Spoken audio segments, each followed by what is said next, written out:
Hello, hello, hello, everyone, and welcome back to the Plug and Play podcast. If you didn't know, last week we took a little bit of a hiatus, a week off.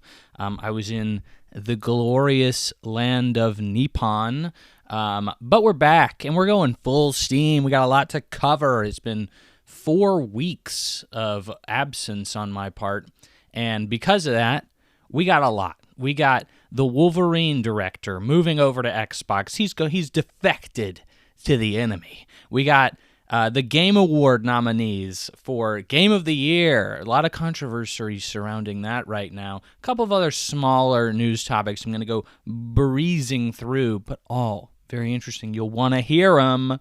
Look at me. Trying to sell this the best I can, people. And then, of course, I had a few games that I've been playing over the past couple of weeks. Princess Peach Showtime is the big, the mainliner here. It is a Nintendo title that scored below a 75.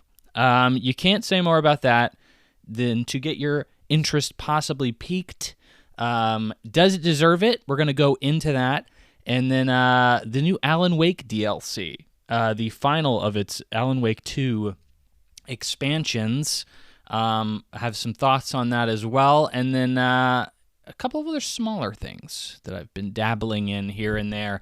We're trying to jam-pack this one, folks, so that you get your free time's worth of listening to a podcast about video games.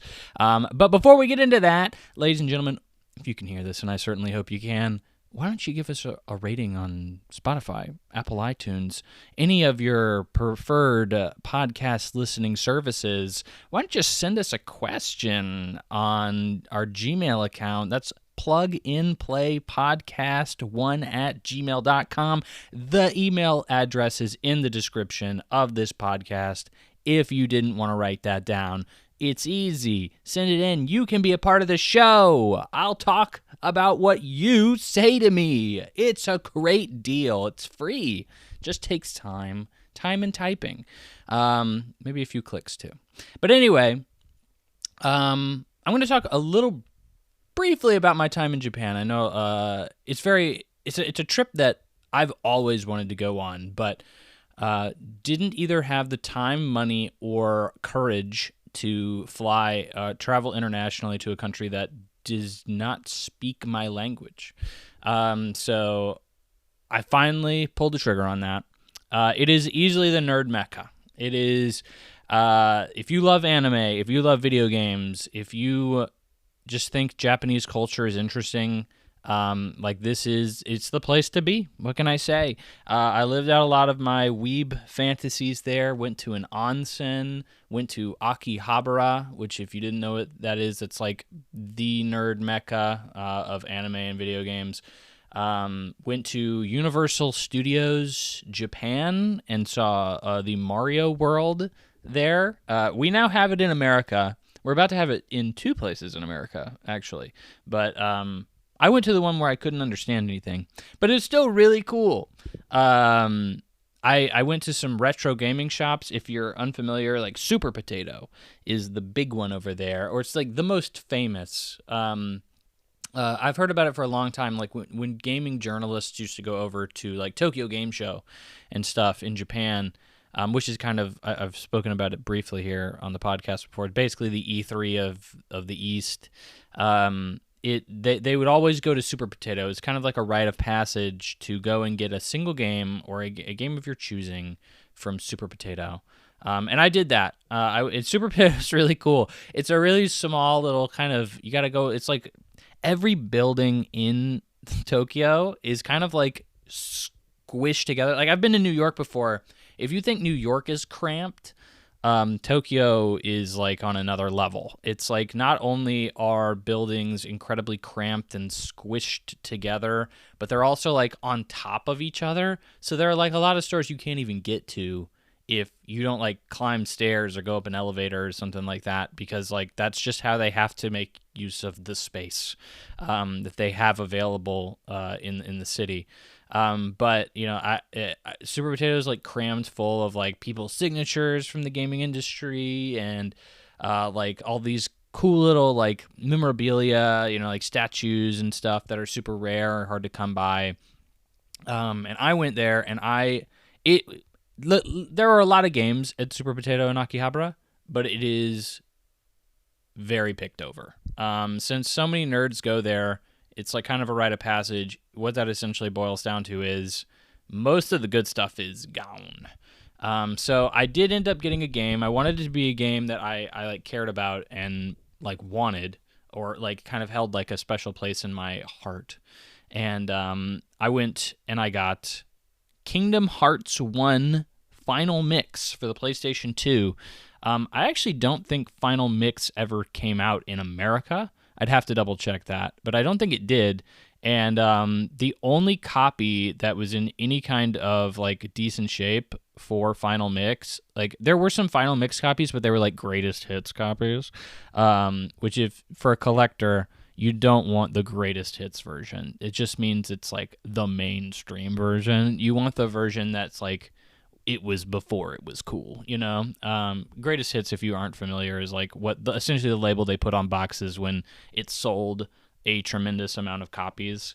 So you don't want that. But I did get the beforehand version. The problem with it is it's like frickin' sun damage to frick. It's like almost all the colors on it are gone. Like clearly somebody just like left it in their frickin' windowsill for years. And so like it is very sun damaged, but it is still really cool to have it and to know it's from Super Potato and Akihabara. I went to a few other places in Osaka. There's kind of like a mini Akihabara situated in Osaka, which is another major city in Japan. And I found a lot better picks over there. In Super Potato, my wife was like going up and asking the clerk, like, "Hey, like, do you have this one? Do you have this one?" She was like basically asking for all my favorite games to see if they even had it, and they were like, "Nope, don't have that one. Nope, nope, nope, nope, nope." And I was like, "Oh dang!" Like clearly this place has been picked over. But we went to a few stores in Osaka, and like half the stuff I wanted they had, and they just handed it over, and I was like, "Sweet." So I got some cool stuff. I got Valkyria Chronicles. Valkyria Chronicles I've definitely talked about on the podcast before. One of my favorite games ever.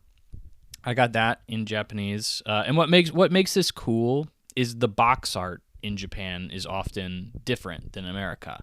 So it's box art from a obviously from a use standpoint, there is no reason to have these games, but from like a collector's standpoint, it's different, it's unique, and that's cool. So like these box art, these covers are different, and you can only get them in the East, only in Japan. So I got Valkyria Chronicles 3, which I was really happy to find, because Valkyria Chronicles 3, I mean, there's just a long story behind that, or a short but boring story is what I normally say.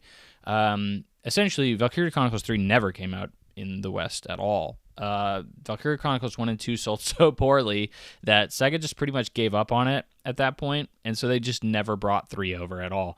And that was something that like the Valkyria Chronicles community was fighting hardcore for a really long time, and it just never happened. It still hasn't happened, and it probably never will happen, but a man can dream. Eventually some fans actually fan translated the game, and you can now like get the fan translation. You can mod it.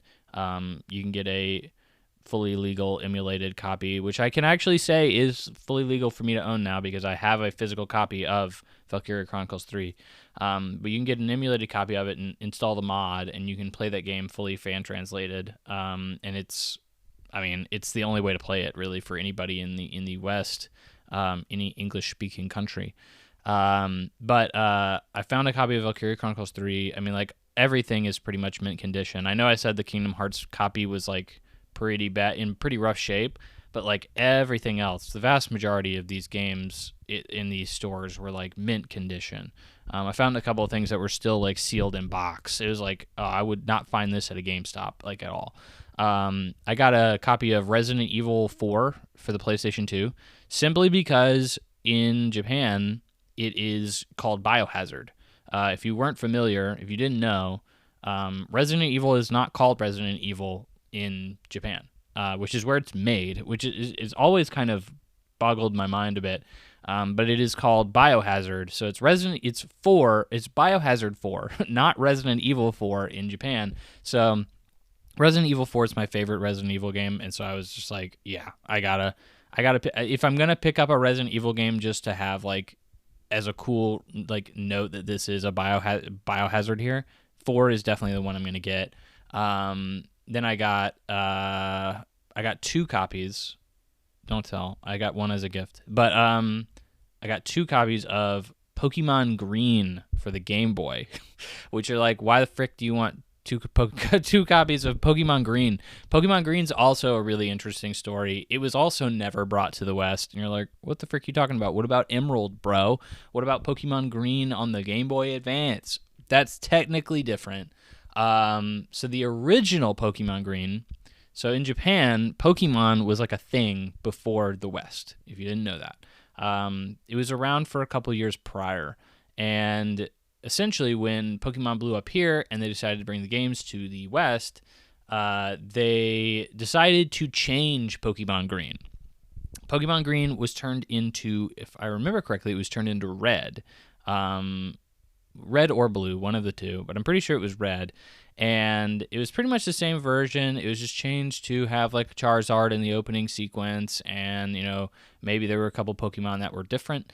But like it was a thing that like it was before the internet was really a thing. So like you would go online and it would be like, oh yeah, or you would go to the playground and your friend would be like, hey, there's a Pokemon Green exists, man. It's out there. It's that mythical dragon we're all chasing. Pokemon Green, it's real. And you're just like, oh my gosh, like maybe one day I'll come across it, And of course, like you never were going to, because it was never translated, obviously, into English.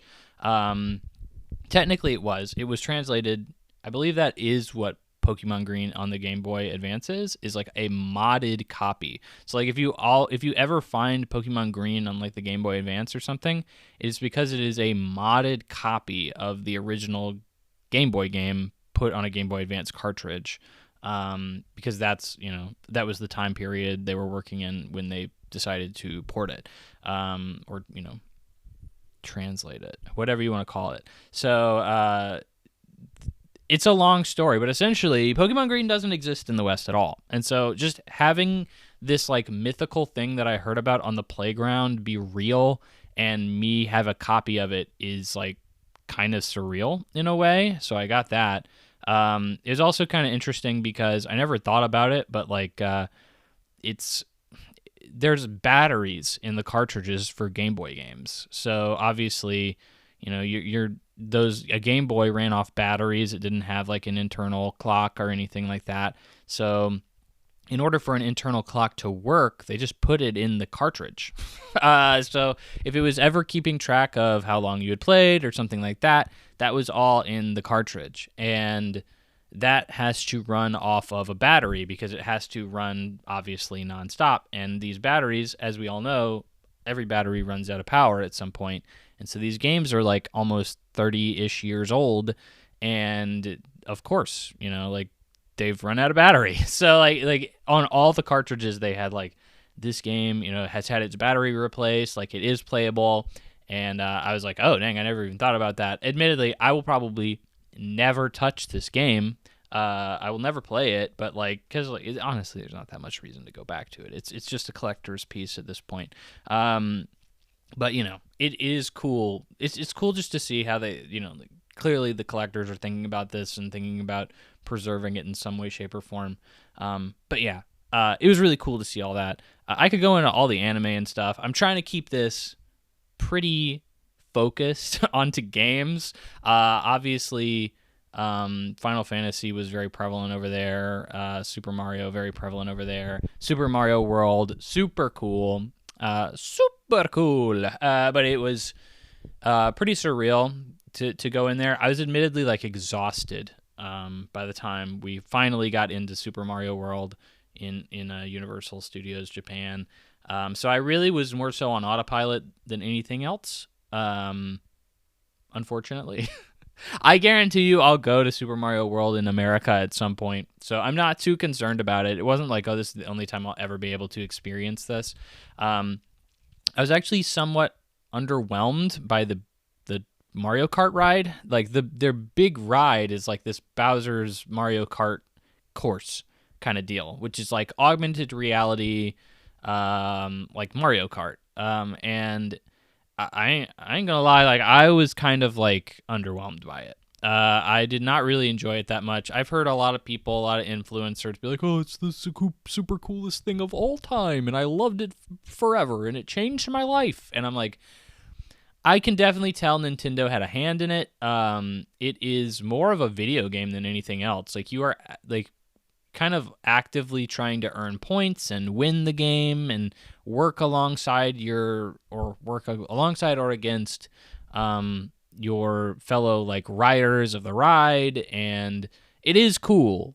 Like, don't get me wrong, the idea behind it is very Nintendo, but like at the end of the day, the augmented reality just doesn't really feel very good or look very good, and as a ride, like it didn't really need to be a ride, like to be frickin' frank. Like it just doesn't. Like this could have been a frickin' like little mini game experience, like a demo or something, and it would have been equally as fun. And by that I mean it wasn't super fun. And I feel like I'm dogging it, and I really don't want to dog it, but like I've had much better experiences on roller coasters or rides before, and I was really expecting this to blow my freaking mind.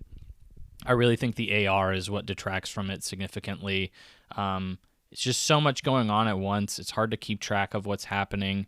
I don't know. I'd have to write it a couple more times to really like be able to fully deep dive into why it just doesn't work that well. Obviously you only have like 3 minutes with it and then you're done. But it's cool that they tried it. It's cool that they were interested in trying something new. Admittedly, like the coolest ride I rode at Universal Studios Japan was actually the Demon Slayer ride. There's a ride that they like switch out every few months and kind of remap it. So it's kind of obvious to tell, but like the reason it's cool is because they strap a VR headset to your head, and it's pretty much like the only truly blind dark ride I've ever ridden in my life. Like, if you don't know what a dark ride is, it's basically a ride where they try to mask what's coming by making the room very dark or the area you're in very dark. And so it's supposed to make it like a lot more surprising when you go down a hill or, like go through a turn or something like that. And in this, it's like, well, you're in a VR headset, so you literally can't see anything. Like, you only see what they want you to see. And I thought that was really cool. There's a lot of anime rides in Universal Studios Japan. I know I said I wasn't going to talk very much about anime, but there's like, I think it's just fun to note, like there's like a Chucky ride. I don't know why. There's like a Chucky ride there. I guess people in Japan like Chucky. And when I say Chucky, I mean like the killer doll Chucky. Obviously, it's very like, it was themed for Halloween. We went on like the last day for Halloween, which was super packed. It was clearly like something people really enjoy. There's a Devilman ride, or not Devilman. I keep saying that. That's a me slip. A Chainsaw Man ride. It was more so just like a show, but it was actually kind of cool.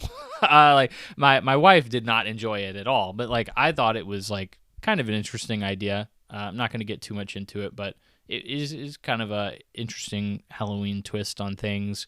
A Detective Conan ride, which is definitely something most Americans aren't going to recognize. Basically, it's like Japan's Sherlock Holmes, literally. Well, kind of. He's like a kid, but he's a guy who gets turned into a kid who was like Sherlock Holmes. But like it's a very, very popular anime series there. And then most notably, I think we're coming back to video games. Don't worry. There is a Biohazard experience. So if we need to go over this again, that means Resident Evil here in America. So there's actually like I didn't get to do it because it's only like a 2.5 minute thing. And you can literally just watch it on YouTube and you'll get the exact same experience. But for Halloween, they have like a Resident Evil thing. show, I think is the best way to say it. You essentially get herded into this like pen, and then like basically like all the main Resident Evils come out and just start freaking shooting zombies. And they're just like, hey, Leon, what's going on? We've got to kill these zombies. Okay, Claire Redfield, let's kill these zombies. And like that's pretty much like the entire thing. That's like it. So it's not necessarily like crazy. It's cool. Don't get me wrong. But the problem is like you have to be in the park and then request a time to like then go into the ride. And there's only a limited number of like spots for it. And it was very crowded. And, you know, like it was essentially like, well, do you want to do the Resident Evil experience or do you want to do Super Mario World? Because the times overlapped that we had for both of those. And I was like, yes, of course, Super Mario. Like I saw the presentation on YouTube while we were doing research. I don't need to actually like go see it in person. Like it really won't change anything. So cool that it's there. But you know, it wasn't anything to write home about. Just YouTube it. YouTube it if you're interested. If what I said piqued your interest in the slightest, just YouTube it. But Japan is really cool. The fact that I took off this podcast for a week, I know, saddened all my millions of listeners, but it was worth it. It was worth it. I really, really, really enjoyed the trip. I'd love to go back and just honestly just peruse like video game stores. I don't even need to go do anything else. I'll just peruse the video game stores. But enough about Japan. We're here to talk about video games. That's right, ladies and gentlemen. We got a lot of I'm not going to say smaller. I'd say that these topics would often be like bigger topics on a week where I didn't have anything else to talk about. I guess is probably the best way to say it. I'm not gonna like necessarily rapid fire through these, but normally I think I would try to go in depth on a lot of these a lot further because I feel like one, that's what podcasts lend themselves to, right? Is deep dive discussions. But two is because like I feel like there needs to be like a crux and a good reason to listen to every episode. And I think in this instance, I do have some pretty nice meaty topics here. But like a lot of these, we'll start with number one. We'll show you what I mean. Number one, at the top of the news, we got Prince of Persia: The Lost Crown studio has been shut down by Ubisoft. So this is obviously, like, that's sad. Of course it's sad. It's not a small thing at all. What makes this interesting really is that this game did really well critically. It is an 87 on Metacritic right now. It is really, really well reviewed. And this was a game that I think had a lot of people at odds with it early in the year. I think people were looking at it and saying, like, this game doesn't look that great.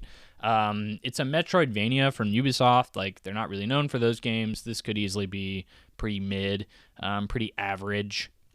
And then it came out and people were like, oh no, like it's one of the better games this year. And I think that's really, really cool, that's a success.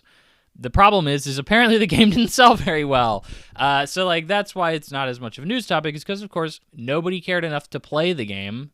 So it's not as much of a surprise. I don't think it's a surprise to people. I think Metroidvanias are also kind of an oversaturated genre right now, mainly because there's so many gosh darn indie games. Like if you wanted a Metroidvania game, you can just play a dang indie game on Steam pretty easy, or a lot of them come to consoles too.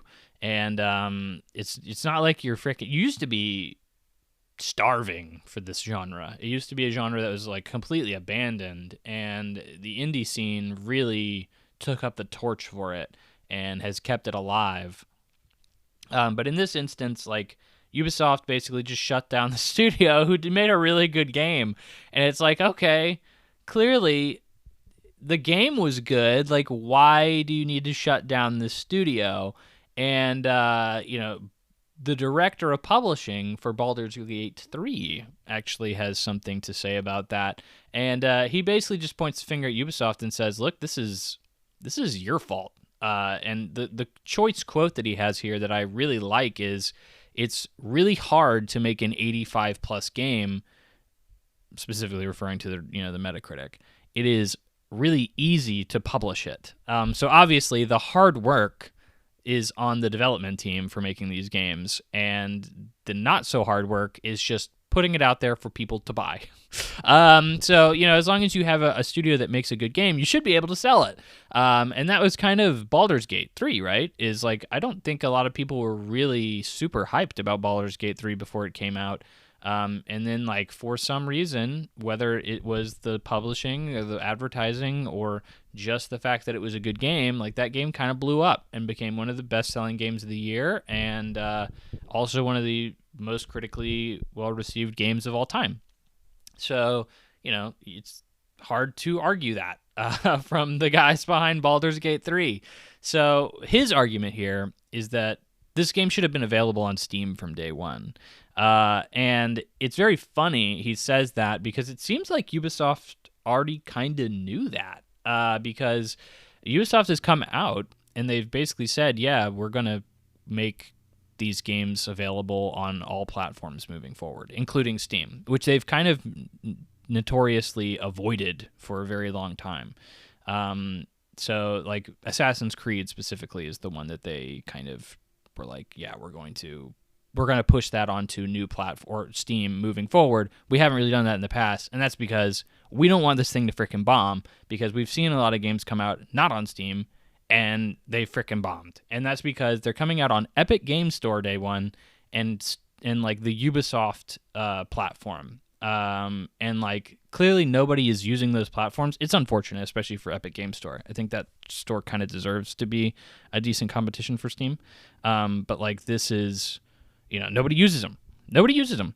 So like it's obvious that they need to diversify where these games are being put so that more people will buy them. It'll increase the volume of your sales and therefore increase your profits. So it makes sense. And I think, it's what Ubisoft is doing. So it's a very fair criticism. It is very unfortunate that the studio lost. Everybody just was punished after their game did so well. But it is what it is. This is just the another long line of Ubisoft's weird, stupid decisions.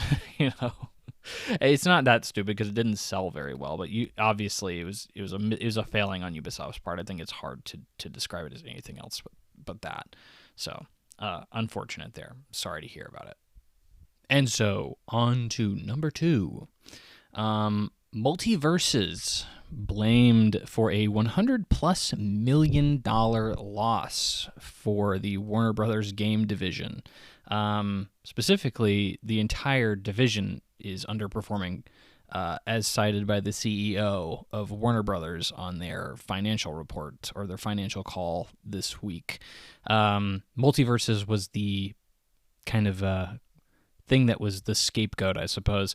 We also know that obviously Suicide Squad significantly underperformed, but clearly the CEO considers Mulitversus to be the problem child here, even comparative to Suicide Squad, which is kind of insane, considering how bad we know Suicide Squad did. The problem here with Mulitversus is it was released, and then they were like, okay, well, let's put it back in the cooker here. Let's put it back in the oven and bring it back out later. So if you didn't know, Mulitversus was released a year or two ago. I honestly would have to go back and check the timeline, but was put back into active development. They pulled it from shelves, they pulled it from storefronts, and you couldn't play it until they re-released it, which is the first time somebody's really done that. And it was an interesting move, and I think a respectable move, to say, yeah, like, we think there's something here, but like, we're not going to give up on it. We're going to make sure we can get it right. So it's really sad to see that it's still not doing very well. There's a lot of really interesting characters they've chosen to put in this game. If you didn't know, Mulitversus is like basically a Smash Brothers clone. And from what I understand, it's actually pretty competent as well. It apparently plays pretty well. It's pretty fun. And I don't hear people complaining about it a lot. The thing that I do hear a lot of people complain about is the player count drastically decreasing. From what I'm seeing here on the VGC article, and this is, we've talked about it. One of our first episodes, I think, Cam and I were talking about this, but like these articles that love to point out like, oh, well, the player count is down. 90% since release. It's like, okay, well, that happens with literally every game, every single game ever. Even like the games that we continue to say are very successful and have a very large player base, like, well, those games typically started off with hundreds of thousands of players and then the next week dwindled down to a few thousand.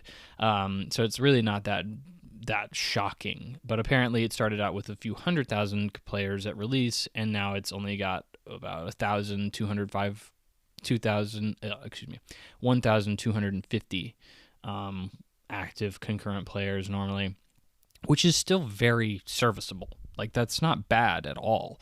What I do hear is that a lot of complaining around that, which I think is disingenuous complaining.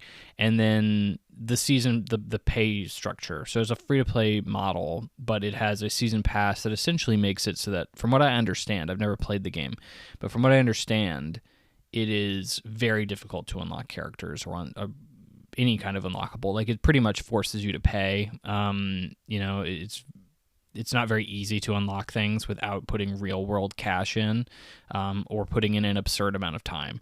So clearly that was a little predatory from what I've heard, and it possibly pushed people away. But I mean, if a game is fun, you think people would stick with it. Even if the pay structure is a little manipulative or scummy, like, as long as you have a handful of characters that are decent and the base gameplay is good, I mean, I don't know why it's like that bad, I guess, because it is free to play. I mean, you can get it for free. Would I rather play a Smash Brothers that has all characters on the roster active for me at the beginning, or that I can easily unlock? Yes. I mean, like, there's not really a question there. But, I mean, I don't know. Like, it just seems like this being such a massive flop is a little surprising for me. Such a massive flop that Warner Brothers has, the CEO basically said, we're changing our structure for what we're even focusing on moving forward with video games. They're only going to focus on, and this is the biggest takeaway from this, is they said we're only going to focus on our 4 major pillars, which are Hogwarts Legacy, Mortal Kombat, Game of Thrones, and DC. And when he says DC, he emphasizes, when I'm saying DC, I mean Batman. Because let's be real, I mean, like, what other IP in freaking DC does anybody actually care about on, like, a mainstream scale? And, Batman's, like, it. People know what Superman and Wonder Woman and Green Lantern are, but, like, nobody actively, like, cares about them, Like, even for me, I'd say, like, Batman's the only one I would even remotely care about amongst the DC roster. And I think that's kind of a mainstream thing as well. Obviously, Hogwarts Legacy, a massive success for them last year. Best-selling game of the year, I think. It ended up eclipsing Call of Duty, which is a massive thing. Mortal Kombat, obviously a very well-known mainstream success as well. And then, of course, Game of Thrones, which is funny that they say that, because there's never really been a good Game of Thrones game.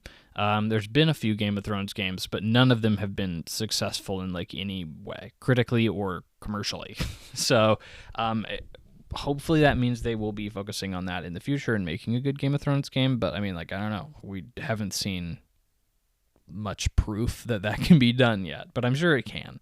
I heard somebody say this, and I pretty much agree. Like, Warner Brothers has basically moved into the safe nerd territory IP.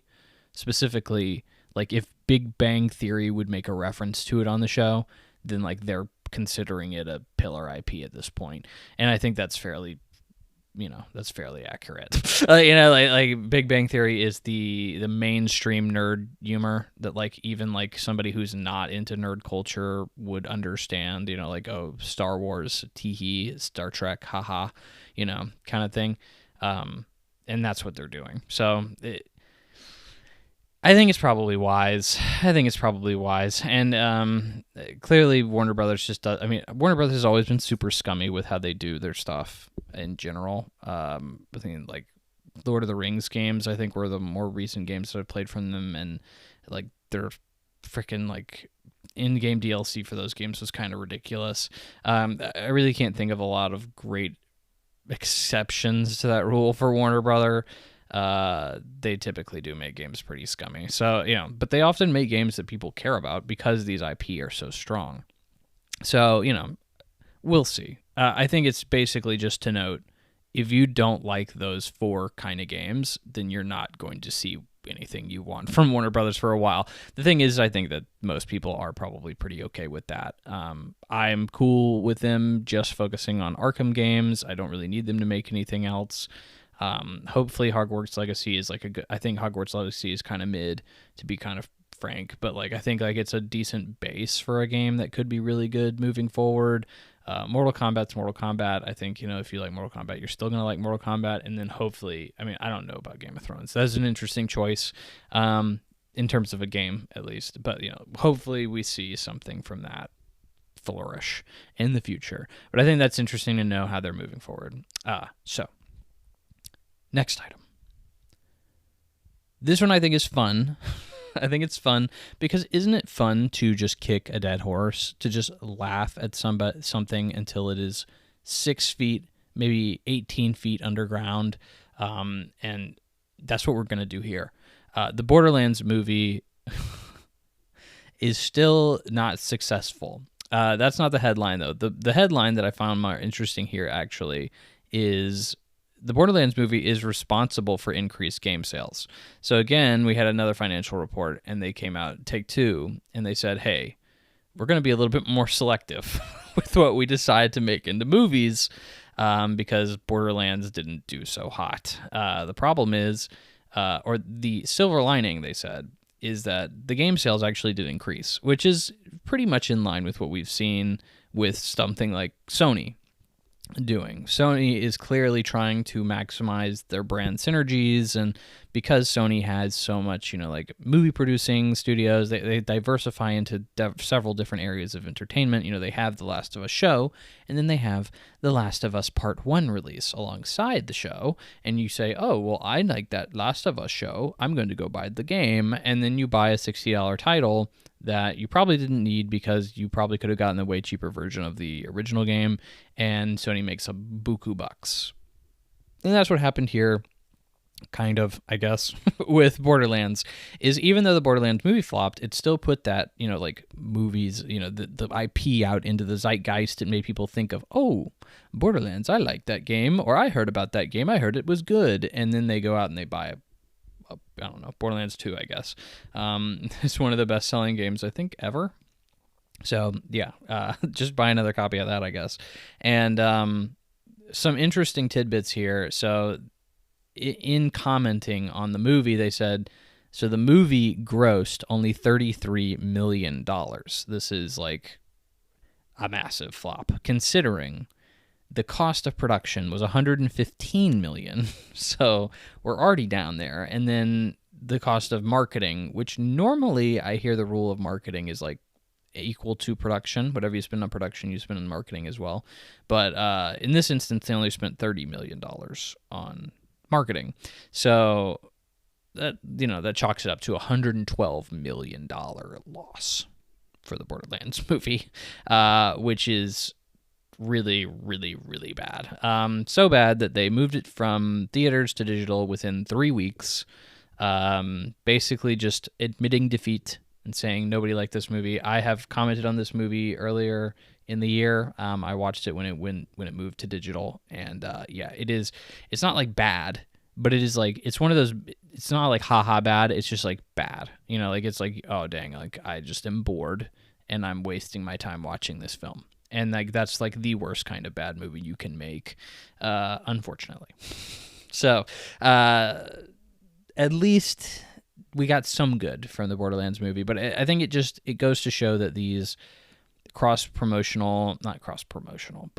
like media tie-ins are clearly worth it if you do it right. And I think Sony seems to be pushing that in the right direction. Don't know if they're doing it with Horizon very well. It seems like they're oversaturating that IP.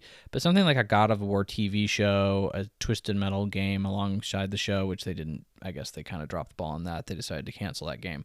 But like I think there's definitely, you can see Sony doing their best to try and hit that cross-promotional bridge.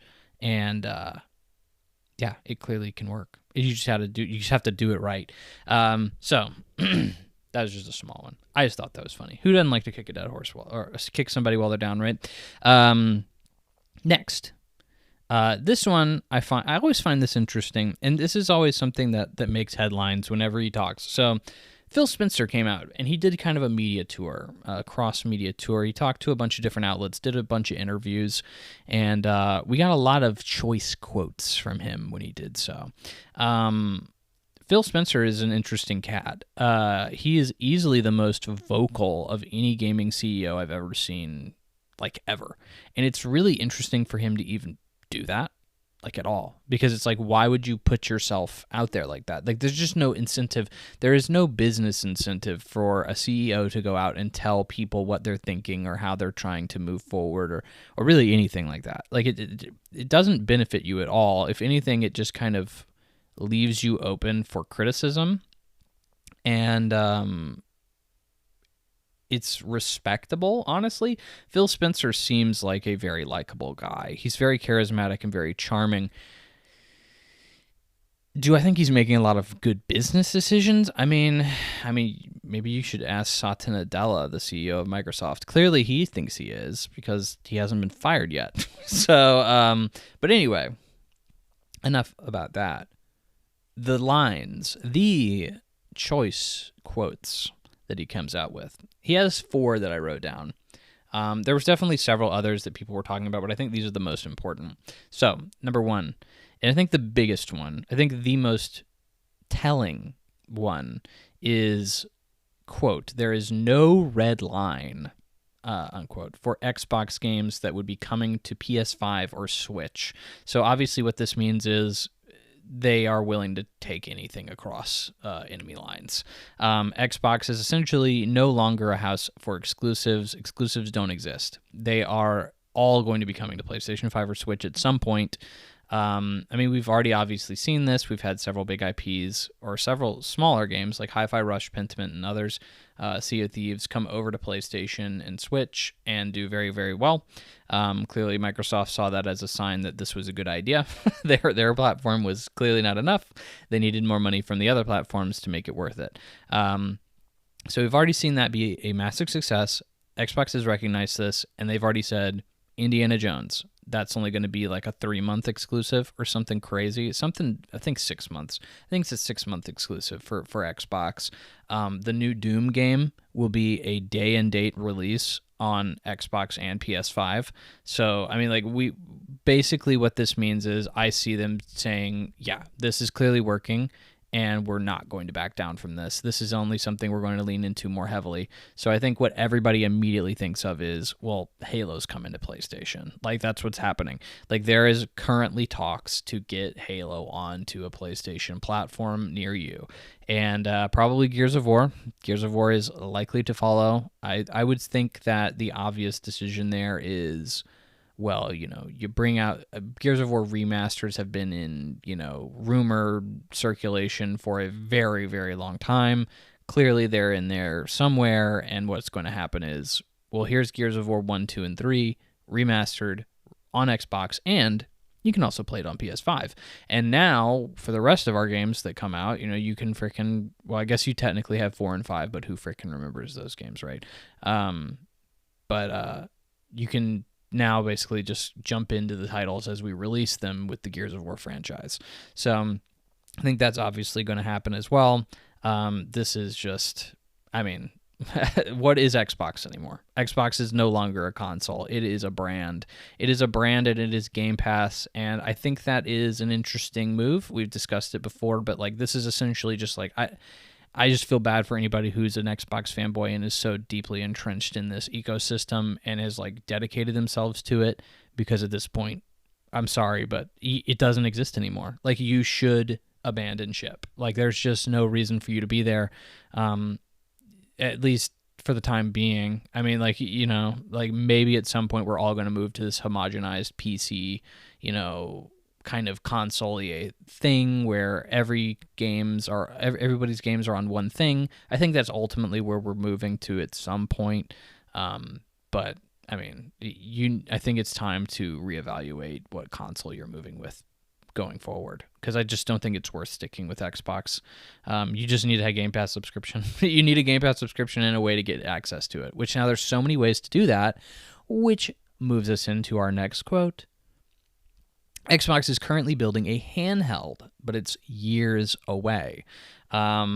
This is just, and Phil Spencer kind of doubles down on this. We're just trying to give players more of every excuse we can, like any way we can get a consumer to have a Game Pass subscription, we're doing it.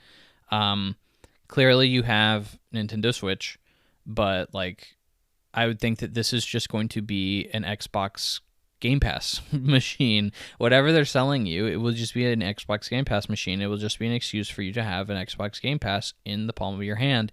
And I think it's probably smart. I think that Steam Deck and Switch have both shown that there's clearly an audience for both of those things, or for handheld gaming. I think for a long time we kind of thought handheld gaming was dying off. Why would people want to play on the go when they can just play on these super powerful console rigs and PC rigs, and isn't that the optimal way to play? So of course that's how they're going to do it. And like clearly that's not what the market wants. Clearly the market still has a large portion of people who want to play handheld or feel that there is a value to playing handheld, and I'm one of them. Convenience is key in that instance for sure. I will occasionally play handheld just because it's easier than booting up a console, or it's more convenient to play in the bed than to go up to my office and play, or something along those lines. So it's I think a smart move. I don't know if it's per se like profitable in the long run. Developing an entire peripheral around just selling people a subscription to Game Pass, like dang, that just seems like a long way to go for like a very minimal interaction. Just give people access to do Game Pass on other handheld devices. I feel like that's the obvious instance there of what you should probably be trying to do, but I don't know, maybe Microsoft sees a better use case than I can think of beyond that. Also, in conjunction with that, and one of the other choice quotes was, Microsoft is still making more consoles, which they've already confirmed, but he again doubles down on it and specifically says that there will be no mid-gen updates. So obviously we just had a PS5 Pro release. We're not going to see an Xbox Series Pro. Those will not happen. And he essentially said the reason for that is there's just no tangible benefit. Like, it's very hard to show what the difference is between a mid-gen and an initial update. And in all honesty, I think we're going to start seeing that with the major shifts as well. Like a PS6, what's going to be the big selling point? Like, I don't know. Like, better graphics? Well, I'm kind of okay with the graphics I have. Better frame rate? Well, I'm kind of okay with the frame rate I have. More K, more 4K to 10K, whatever the frick. Well, I'm kind of okay with the K I have. Why do I need more at this point? I don't. I really don't see the hardware as being easy to sell at all. And I think that's obviously what the PlayStation 5 Pro had a problem with. They could not show very well this is the tangible benefit, even though monetarily, comparative to a PC and the components that would go into that, there was, but clearly not. clearly not according to most consumers. It's not big enough to see. So I think Microsoft has kind of seen how that pushback from Sony came through, and they don't really see the need in doing it, and I think that's fine. I think mainly because most of the games they're producing don't require that much big of a hardware jump, and streaming is probably something that they're heavily looking into as well, which you won't need a PC or components that are very high in order to do that. You'll need, Microsoft will on their end, but a consumer won't, so there's no real need to do it. And then finally, the last choice quote that I have grabbed is that Xbox is still open to acquisitions. So you thought after they bought two of the biggest publishers in the gaming industry that they would say, hey, maybe not. And, after they went through a major legal battle to even show that buying Activision was okay, because it was considered a monopoly. It's like, they had too much control over video games by owning Activision, that they'd probably take a step back and say, maybe I shouldn't buy anything else for a little bit, or I should consider what I'm buying. And that is not the case. They are still on the prowl for more acquisitions, and they're looking to buy. The thing is that none of the deals are close. They're still talking with people, as I'm sure they always are, but they are nowhere near close to buying anybody. And what I find the most interesting here is he actually says what he's looking for, what he wants in an acquisition. He says, looking forward, he specifically wants an Asian or mobile dev. So it's interesting to hear that they want more mobile games. I don't see a problem with it. Obviously, they own one of the largest mobile games in the world. They own Candy Crush. By buying Activision Blizzard, they bought King, which makes Candy Crush. So they do own mobile games for sure that are very profitable and will, I'm sure, soon be on Game Pass in some capacity. And Game Pass will essentially just turn into it won't be a hardcore gaming platform. It'll be an everybody platform. Everybody will be in on it. Like if you play Call of Duty, your casual whatever. If you play a hardcore game, there's several hardcore games. I'm not going to get into exactly, but they very much diversify the platform with a lot of hardcore games that people would be interested in. And then of course, if you're a mom, maybe Game Pass would be a good investment for you if you get. I don't know exactly what the frick Candy Crush's premium payments get you because I don't play Candy Crush, but you'll get extra super candies. Like if you sign up for Game Pass, you'll get X amount of free super candies by being a part of the Game Pass subscription. I think that's clearly what they're looking to do with the mobile dev. And obviously that goes in conjunction with the handheld, and eventually they'll probably make it a lot easier to stream or access Game Pass via your phone. That just seems like where they're going with that. When he says Asian, he specifically references obviously, I think he's referencing a Japanese studio. That's something that Xbox has always been wanting for in many, many, many ways. They've never really had a great relationship with the Japanese market or Japanese developers. They've tried and tried and tried, and most of their attempts have failed significantly. Blue Dragon, I think, is like the main thing to point to there. Obviously, another Akira Toriyama style game, similar to Dragon Quest JRPG, and it flopped because nobody wanted to buy an Xbox 360, which is where it was locked to. So, I think they really want to expand that market. They've always been a primarily Western console. Really, nobody in the East even thinks about Xbox. It was very funny because those games were pretty hard to come by in Japan when I was looking through, because just nobody had them. Nobody wanted an Xbox, so those games are pretty sparse, just because no one ever bought it. And he says specifically he wants a Chinese developer. That the Chinese market seems to be something worth investing in, and I think he's definitely right there. The Chinese market is just simply easier to penetrate if you have a Chinese studio who is working under Chinese law and doing everything that would appeal to a Chinese base.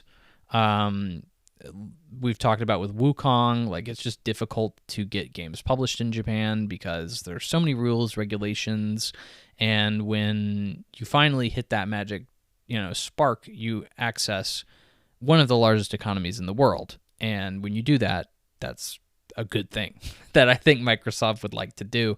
So I think either a Chinese or a Japanese studio would be something that they're clearly looking to acquire when they say Asian. I think that's clearly what they're talking about. So, or at least based on his quote. So I think all of this is just clearly just moving Xbox further and further and further down this path that we've seen them go towards for the last couple of years, and good for them. I think at this point they're so far down this rabbit hole that either it is a boom or bust situation. We won't have Xbox anymore in the next few years, or we will have this highly competitive situation where Xbox will be defining industry situations, which I think is really interesting to watch and really interesting to see what happens from this. But we won't know for years, but like just continuing to see them go down this path is interesting. It's clearly very smart people with very interesting data that they're working with and trying to really revolutionize a market. And I think that that's just conceptually interesting. You really can't argue that. So I actually am wishing them the best of luck. We'll see. Maybe I'm foolish to do that, but I'm at least very curious about how it turns out. Next up, this one I didn't really want to talk too much about, but it's very topical at the moment. It's just we don't know anything yet. The problem is that Sony is currently looking to buy Kodokawa. So Kodokawa is interesting. And the reason this story is interesting is because Kodokawa is a little bit more multifaceted than most people would probably think. The reason that this story is circulating around the gaming industry is Kodokawa is known for a few things. So they're known for anime, they're known for manga, and they're known for video games. Specifically, the video game studios that they own that are of note is FromSoftware and Spike Chunsoft. So Spike Chunsoft is the studio behind Danganronpa. They most lately and most recognizably made Dragon Ball Sparking Zero. So they make a lot of Japanese, very niche, I would say, most of the time. Dragon Ball, obviously not as much, but like something like a Danganronpa or something like that, Rain Code. They do a lot of visual novel stuff too. A lot of what they do is very, very niche, very, very Japanese. Like I say that as like a weeb, and like even I am like, oh, like I don't even think I'm that interested in what they're doing because it's like so Japanese and so niche. So like Spike Chunsoft is obviously an interesting pickup, but they definitely do stuff that people care about. And then FromSoftware, which we all know as the people behind all the Souls games, Elden Ring, Dark Souls, Sekiro, obviously a massive get for Sony in their video game division. It's very interesting because obviously the story behind that a long time ago, Sony probably had an opportunity to acquire FromSoftware. They published Demon's Souls, didn't even bother publishing it beyond that. It was they considered it to be like a flop. They didn't really want anything to do with it. And then, of course, FromSoftware released basically a very similar game called Dark Souls, which became a very, very big deal. And Sony, ever since, I think, has been kind of kicking themselves and being like, "Oh, frick, we could have had that. We should have put a ring on it." Obviously, they've worked with them to publish Bloodborne since then, and clearly still have a relationship with them that they continue to see as ongoing. They've sent a letter of intent to Kodokawa, meaning it is totally up in the air right now. It's a deal, but like again, like I was just saying with Microsoft, these talks happen all the time. So you never know if this is going to go through or not, and it's really not worth talking about until it does. I think what makes this more interesting is clearly I think Sony sees Kodokawa as a good buy because of their anime division, which is the interesting thing, right? Is everybody is talking about it from a video game perspective because that's just the community we're in, right? That's what we look at. But Kodokawa is kind of one of the big anime producers. Currently, the thing that I think a lot of people would know is that they're doing Re:Zero Season 3. Re:Zero is a very popular anime currently, and it's something that Kodokawa specifically has produced and made, and there's several other anime just like that that are very popular, and they own them, produce them, make them, all that other stuff. So this is a big deal because Sony is kind of a major holder of a lot of anime. You don't think of Sony as the big anime cats on the block, but Sony owns Crunchyroll, which if you don't know, Crunchyroll is easily the biggest anime streaming platform in the world. Not only do they own Crunchyroll, but they then bought Funimation, which was the biggest English dubbing anime service in the world. And they merged the two. So buying Kodokawa, they would probably be buying the three most well-known, highly recognizable anime producing houses in the world. And kind of making a semi-monopoly. Kind of making like a semi-monopoly on the anime industry. Again, probably not what, people would initially think of, but I think that's likely what Sony's eyeing Kodokawa for, is their anime division. Not necessarily their video games, but it would be certainly a great boon for them. But again, we don't know if it's happening or not yet. So it is what it is. If it happens, I'll try to go in more depth on it. But I think that's really like the surface level of what you need to know from it. Moving on. This is the 3 bigger, more recent topics that I really wanted to kind of dive into a little bit more. The first off, I probably should have done more research on this puppy, but it is at a face value very interesting. So the Wolverine Creative Director has left. He's defected to the enemy territory to go work on the Perfect Dark game at Xbox.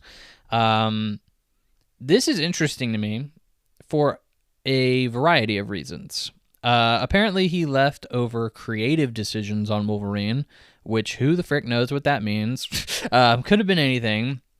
And in his stead, the duo behind the more recent Ratchet and Clank game, Rift Apart, has been put on the project.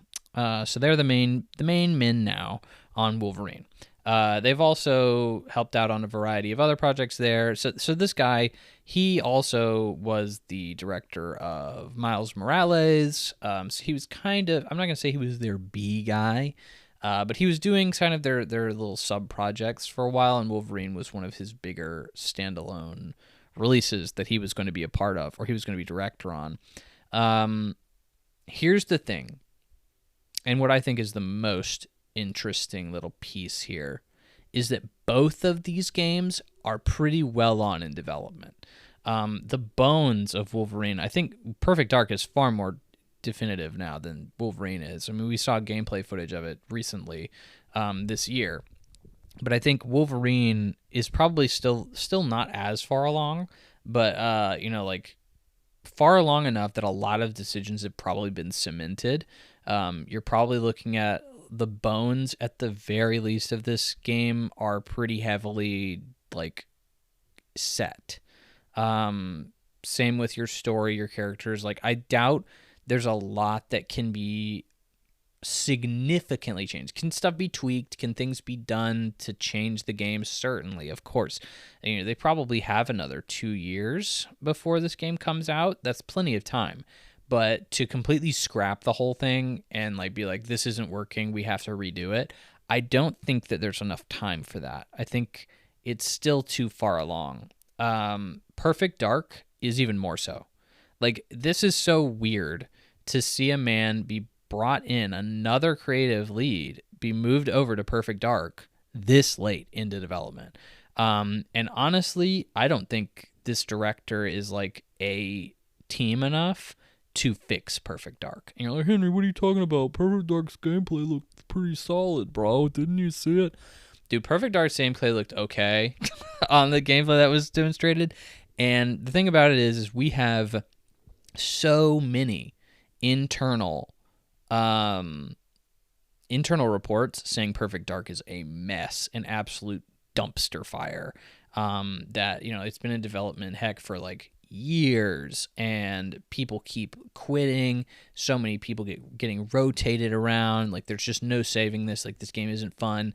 It just sucks. Like, the people working on it just absolutely hate it. And it's very concerning stuff, very concerning reports. And clearly, if you're showing off gameplay and a semi-release date of this game to the public, then you are pretty firm in where you are. And there's no way that a creative director can be brought in this late and fix it. Like, it's just not going to happen. So I don't know what voodoo freaking magic. This was clearly a Microsoft writing a nice big blank check to this dude and saying, hey, dude, we will pay you $1 billion bajillion to come in and try and fix this thing. And I, I think anybody in their right mind would look at that and say, I don't have enough time. Like, there's no way I can completely rework this and make it work. And not only that, but I think this guy is like, I don't think he's A-team enough to even have the talent. I'm not saying he's untalented, but he's a B-level director, I think. I think Insomniac saw him as a B-level director, and they gave him projects that were B-level. And here we are, him getting this big AAA mess to try and resolve. I just don't think he can do it. I don't think anyone can do it. I certainly don't think this guy can. So like, we are really expecting a lot from him, and I just don't see it coming. I don't see it turning around.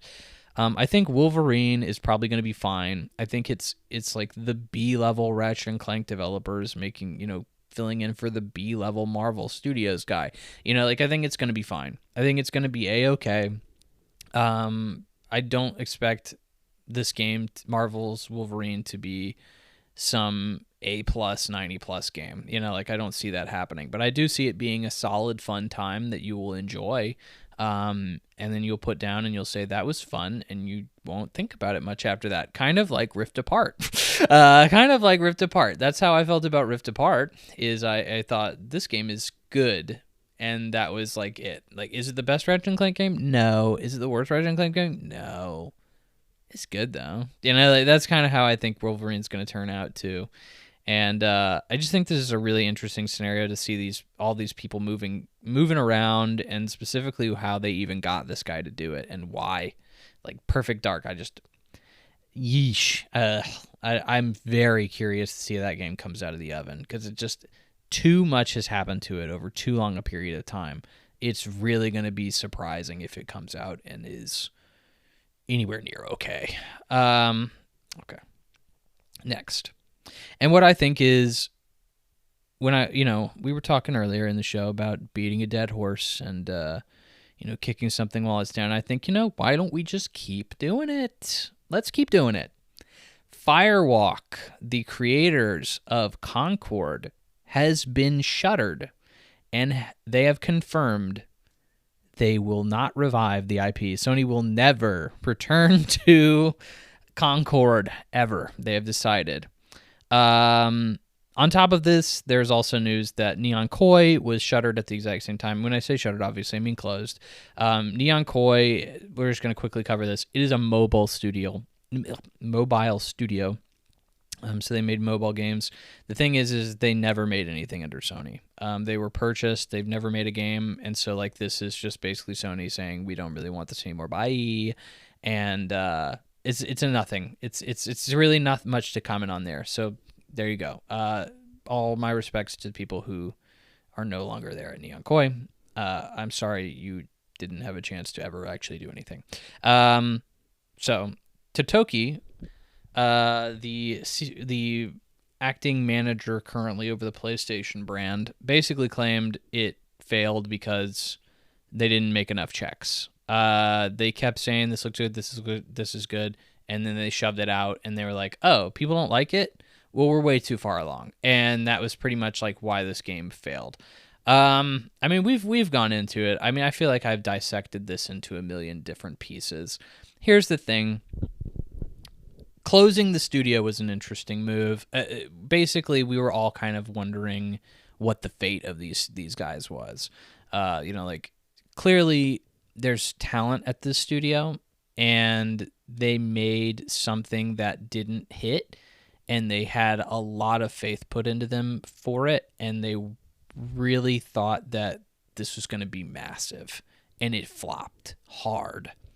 And when you see something like that, and you put so much money into buying this studio and all that other stuff, it's really easy to look at it and say, well, we've already put so much into this. Sunk cost fallacy. Keep them around, give them another shot.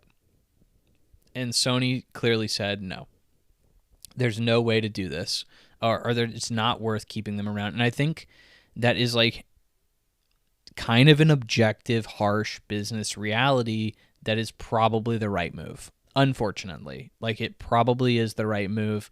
I think when you see somebody be given this much resource, this many resources, this much money, and you put so much faith in them, and you say this is, this is a big deal, and they bomb so bad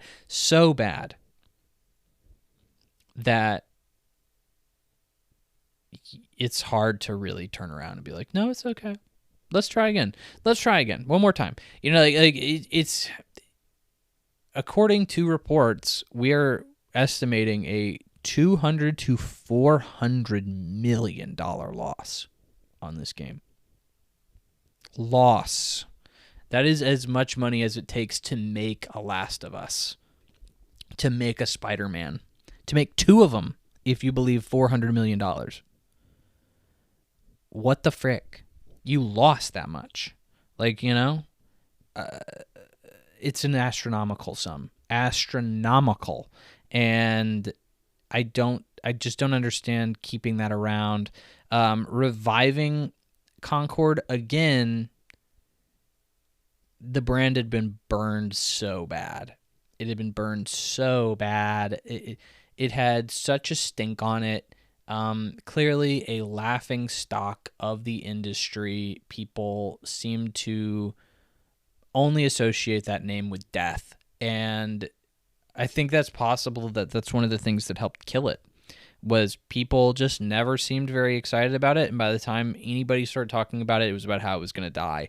And I think, that kind of a hype cycle is not one that's benefiting your game in any respect ever.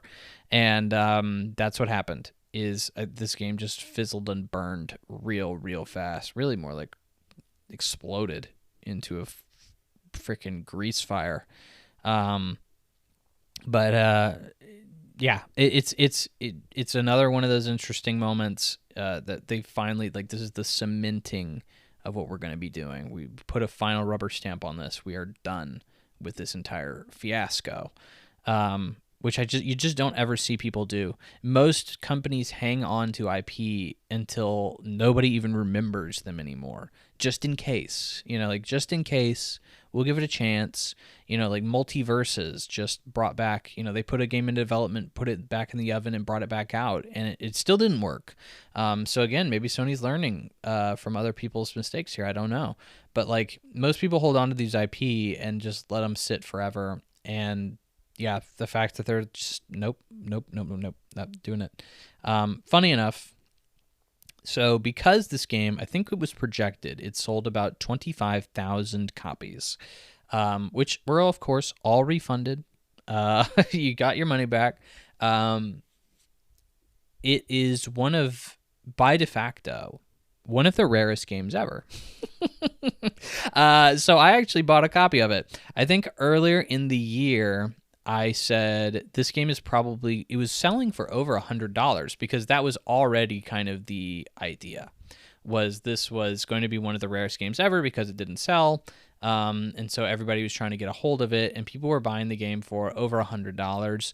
And I was like, don't buy it for $100. The price is easily going to go down, easily. And it did. I said it was going to probably land around 70. And it actually, I think, is still dropping. It's weird. This news actually made it cheaper. I was expecting the price to go back up, which is why when I heard the news, I immediately got a copy for the best deal I could get. New sealed copy for $50. So clearly I was wrong. I knew the price was going to drop, but I didn't know it was going to drop this much. I'm seeing copies going for $40 now, which is the initial retail price. I find it to be a fascinating piece of gaming history, and keeping a game sealed. I was actually planning on going and getting it graded just for fun, just sending it off to WADA or something. And, this is it's just going to be a memento, because it's basically a freaking coaster at this point. I mean, you literally can't even put in the disc and play anything. Nothing will happen if you put in the disc. So it is literally just a collector's item at this point. And I think a very interesting one, showcasing one of the biggest flops ever. This is I'm probably being hyperbolic when I say this, but an ET level flop, it's that bad. It's really, really, really bad. Like, this is like Sony should have put these freaking in a landfill out in freaking Arkansas or something like that. I can't remember where Atari put the ET cartridges, but people were paying good money for a nice ET cartridge from a landfill not too long ago, just because it became a piece of history. And I feel like Concord is like history that I'm watching right now. It's something that we'll reference for a long time, saying this is how you F up a live service game, which I don't even think Concord is a great example of that. I'm also looking forward to the Amazon show coming out in December. Oh, I forget. Something Worlds. Oh, man. I forgot what it's called. But it's the Amazon video game show that's airing in December. There will be a Concord episode in it still. And again, very interesting. I'm very, very interested to see how that turns out. The director actually came out and said, like, hey, I want you to actually watch that and see, like, this is what we were planning for this universe. And even though it didn't resonate with people at the get-go, like, we thought this is probably going to be a good representative of what this universe could be, could eventually be, and people would really like it. So, who knows? I'm interested. I'll definitely be watching it. I typically watch most video game related productions just to see how they turn out. But this will be an interesting one for sure, and a story that I think will live on. Maybe we're all sick of it by now, but I find it fascinating. So, moving on to the final topic of the week, and I think one of my favorites, a personal favorite of mine, actually. This is the Game Award nominations. So every year, obviously, Jeff Keighley comes out of his hole. I'm just kidding. Jeff Keighley is very active, actually, pretty often throughout the year with Summer Games Fest and Gamescom. He actually hosts a lot of big events. He's kind of become a major de facto just face for the industry because of it. But he comes out of his hole and he says, here are the best games of the year. And you will find out in December who is the game of the year. And most people just watch for the announcements, but some people actually take these nominations pretty seriously. I, for one, think it is probably the closest thing we have to like a mainstream people care about kind of awards. You have a couple of other award shows that people typically find to be a little bit more prestigious.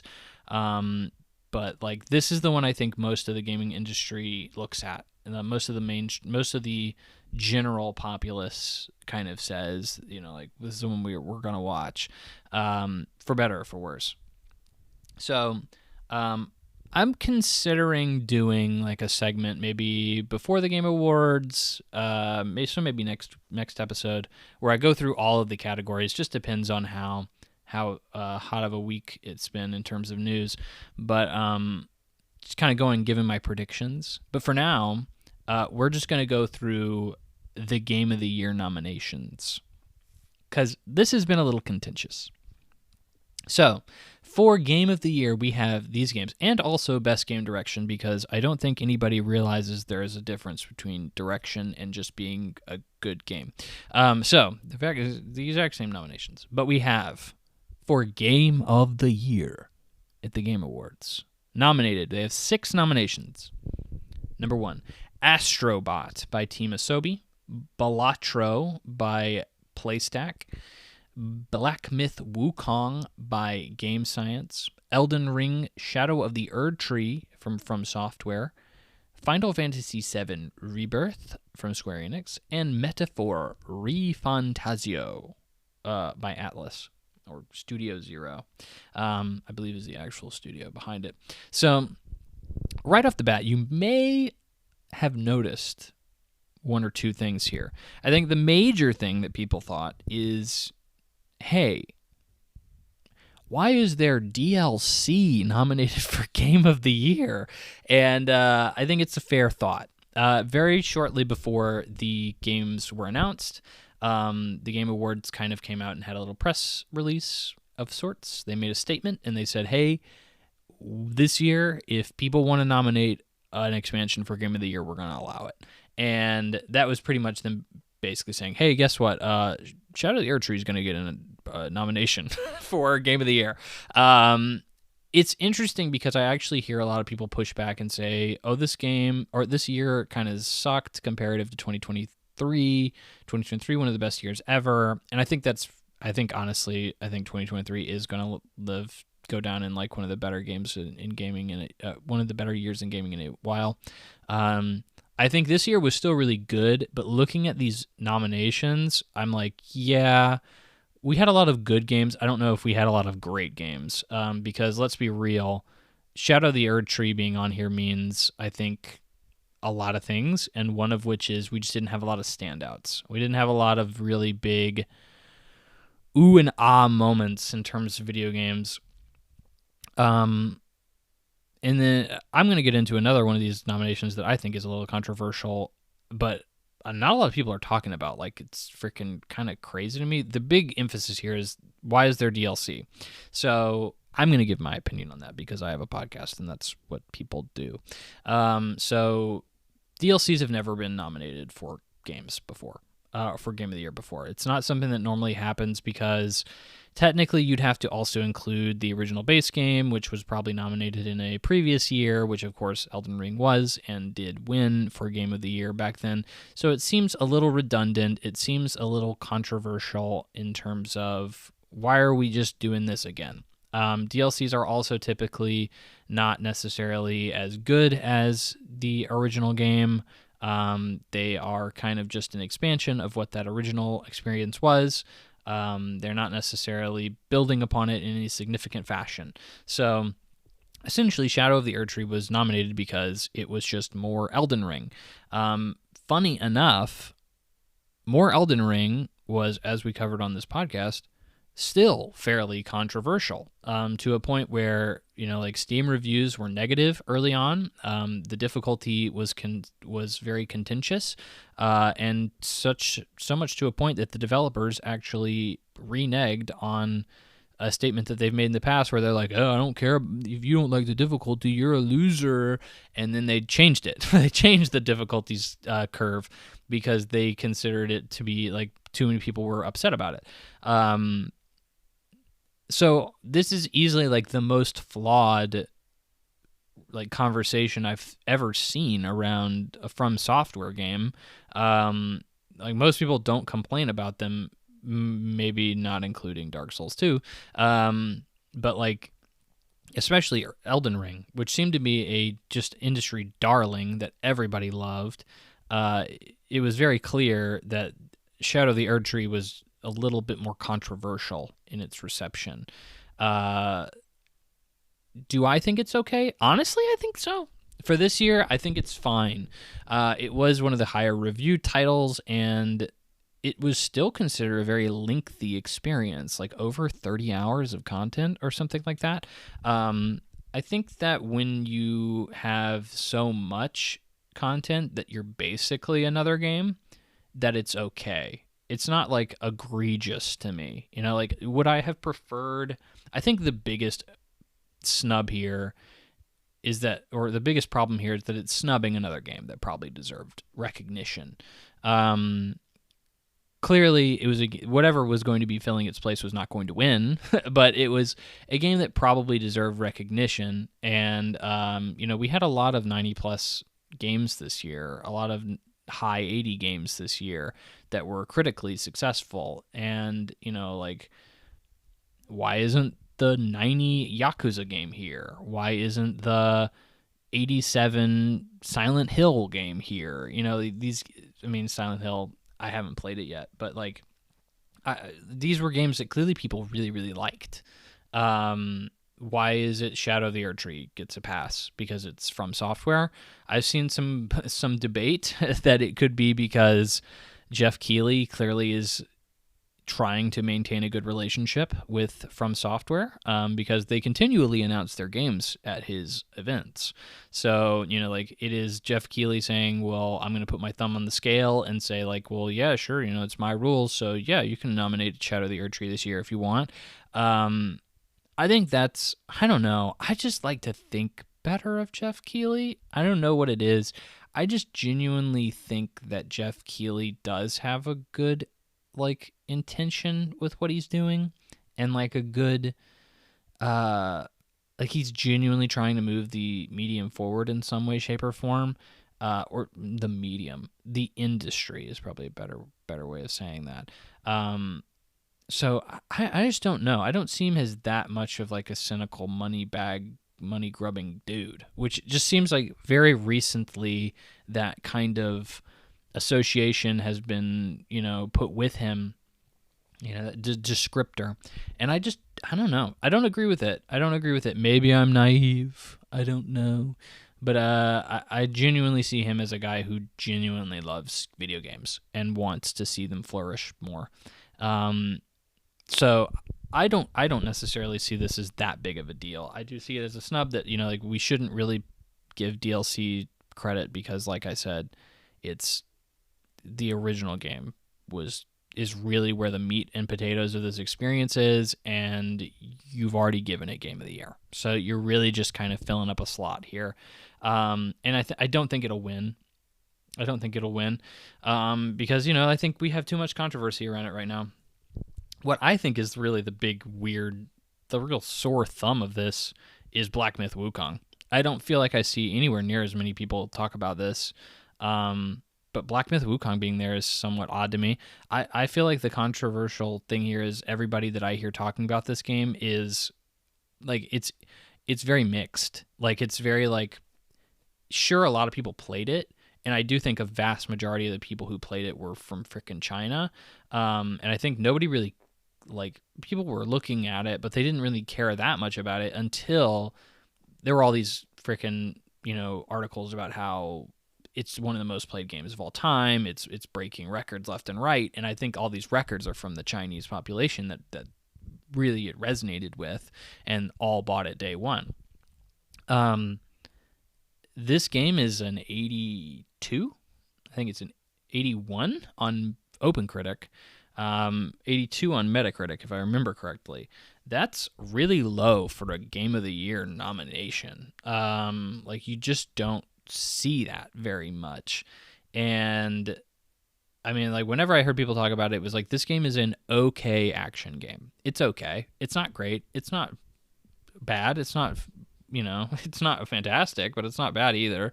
And, I was just like, okay, well, I have no interest in playing it because it's just okay. And, I'll play it when it's free sometime, but I don't need to play it now. And here it is, Game of the Year. And I'm like, how did that happen? And I think it's really interesting considering we had so many other big games. Like I was just saying, we had Silent Hill at an 87. We had Prince of Persia, which we were just talking about, that had the studio shut down. It was such a success. At an 87. We had the Yakuza at a 90. We had Dragon's Dogma at an 88. Like so many other games that clearly, critically at least, were so much more successful. Why the frick did Black Myth Wukong get the nod? And that's what I'm going to get into in just a second here, is how the nominations work. So this is always like, there's always a conversation every year around how these nominations work, because I feel like nobody frickin' ever takes the time to figure it out. So people are like, oh, well, no, it's a popularity vote, blah, blah, blah, blah. I mean, what I'm about to get into is, yes, it is a popularity vote, but at the same time, it's a popularity vote by like industry critics and industry journalists and stuff like that. There is a component of like popularity, literally, like for the winner. For the nominations, there's no, like, you can't cast a vote. Like, I can't cast a vote and make that have any difference. But here's the thing. Most of these outlets are small. Or they have, like, maybe it's like, I don't know, Vice, or something like that. And it's like, well, yeah, Vice does video games, but how big is their video game, like, wing? Like, they probably have 5 to 10 people who work on video games. They all specialize in different things, like something like that. And let's be real. Who the frick has enough time to play every single game that comes out? And that's what I hate about these awards, is just the nature of this medium. It makes it so difficult to have a real conversation about what game is the best, because you look at something like the Oscars and it's like, okay, the Oscars are cool because everybody pretty much has the ability to watch a lot of movies that come out every year. I'm not going to say you can watch every single movie that comes out or every single movie of note. Certainly not every single movie that comes out, because then you're like watching like freaking sci-fi original movies and stuff. Like, I'm saying every single movie of note that comes out or that has met some level of critique or conversation within the medium or industry. You can probably watch most of them, though. You can watch freaking most of those. I cannot play most of the video games that come out every year. I can't. I know that. And that's because I have a freaking full-time job and other obligations in life to focus on. But, like, these are mother effers who have, it's a full-time job. And I don't think even they have the time to play all of these games. Like, Metaphor ReFantazio is just already off the bat 120 hours you have to commit to see a game through to the end. Elden Ring is, we already said, is like a 30 to 40 hour game. Black Myth Wukong is like 20 hours. Astrobot is like 10. Like, I can watch 5 Oscar movies in the time that it takes to just play Astrobot, which is easily the shortest game nominated for this year's list. Balatro. This is a game that literally never freaking ends. It's a roguelike. Like, at what point do you say you're done with it? Like, there is, as an industry, we still haven't really decided at what point are you really good to say Balatro, you've experienced Balatro. Like, there is no definitive amount of time that takes. Final Fantasy VII Rebirth, easily a 60 to 80 hour game, depending on how you play it. Like, that right there is like well over 200 hours committed to just playing the Game of the Year nominees.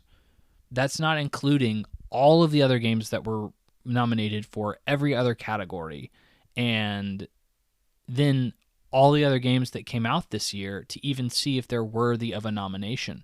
Like, how do you even begin?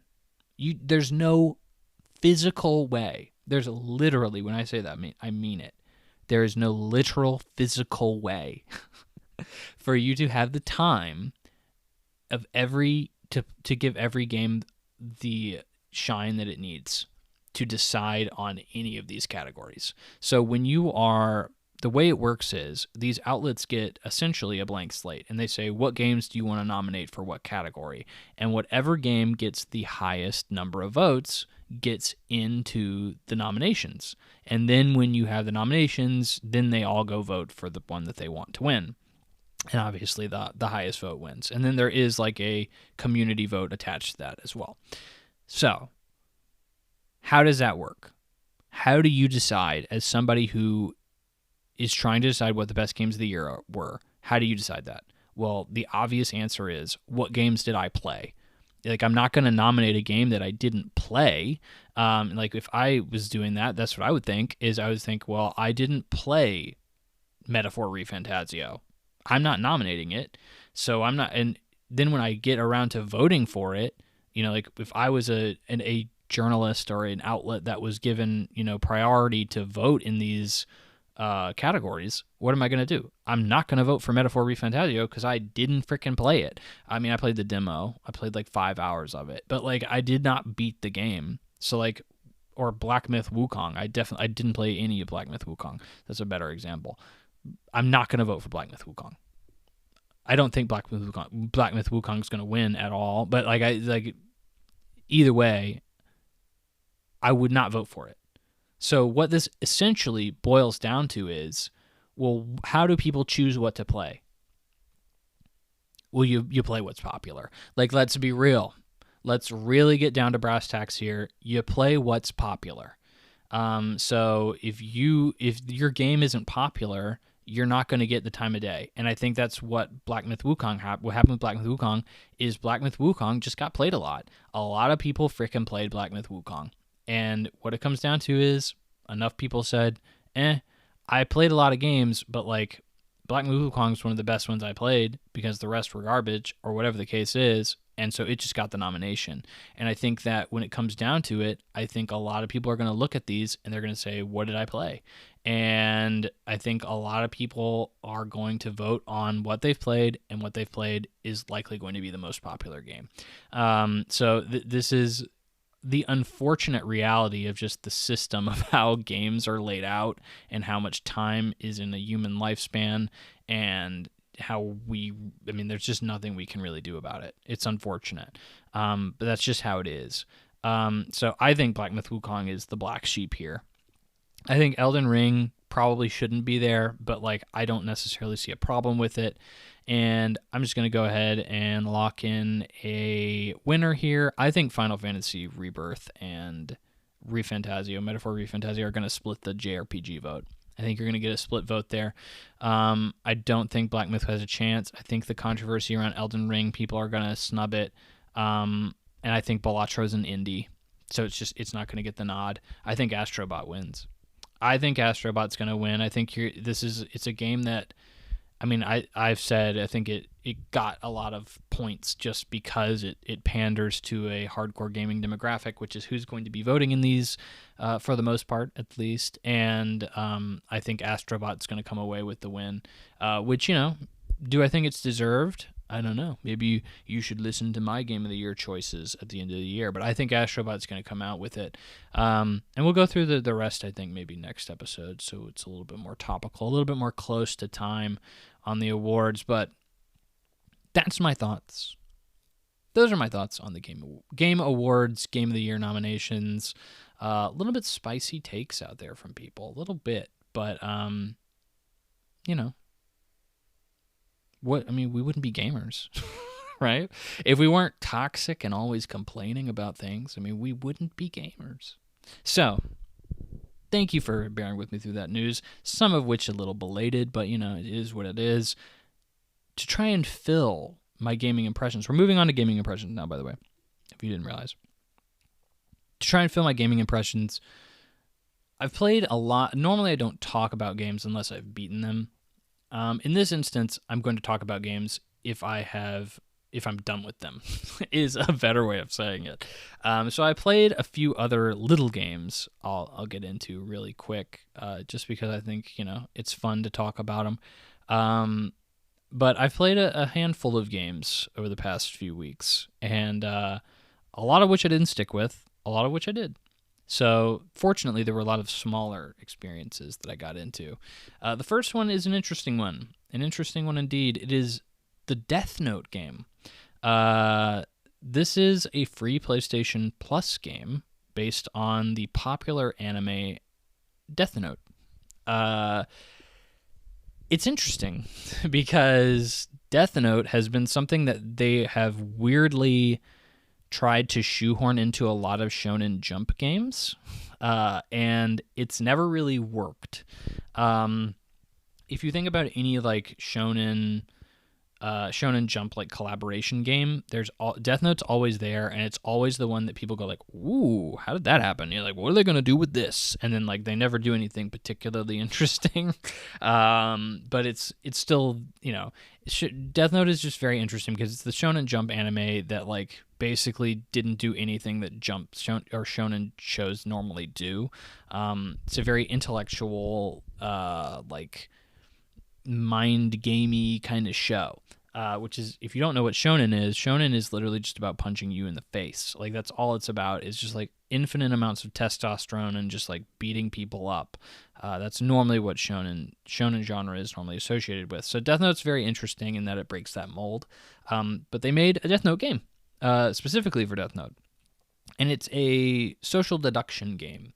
And I initially saw this revealed. It had been leaked prior to coming out, and it was a free PlayStation Plus game. And I was like, okay, yeah, I'll give it a shot then. I don't got anything to lose, nothing but time at least. And so, that was perfectly fine by me. I like social deduction games. I can't say I'm good at them. I'm not a very good liar, and I honestly freak out whenever I'm the killer in like Among Us or something. I'm like, my palms get sweaty. I'm like, I can't do this. Like, they're gonna find me out. It's very stressful. So I tend to stay away from them. A lot of that is because I don't like playing with randos, and there's really just no way around it. In order for a social deduction game to be good, you need a lot of people. And because you obviously, like, if there's only 3 people playing a social deduction game, it's like, well, you got just a 1 in 3 chance, like it's really like the game devolves pretty quickly into finger pointing at that point, which every social deduction game does, but like it's just, that's literally the only strategy at that point.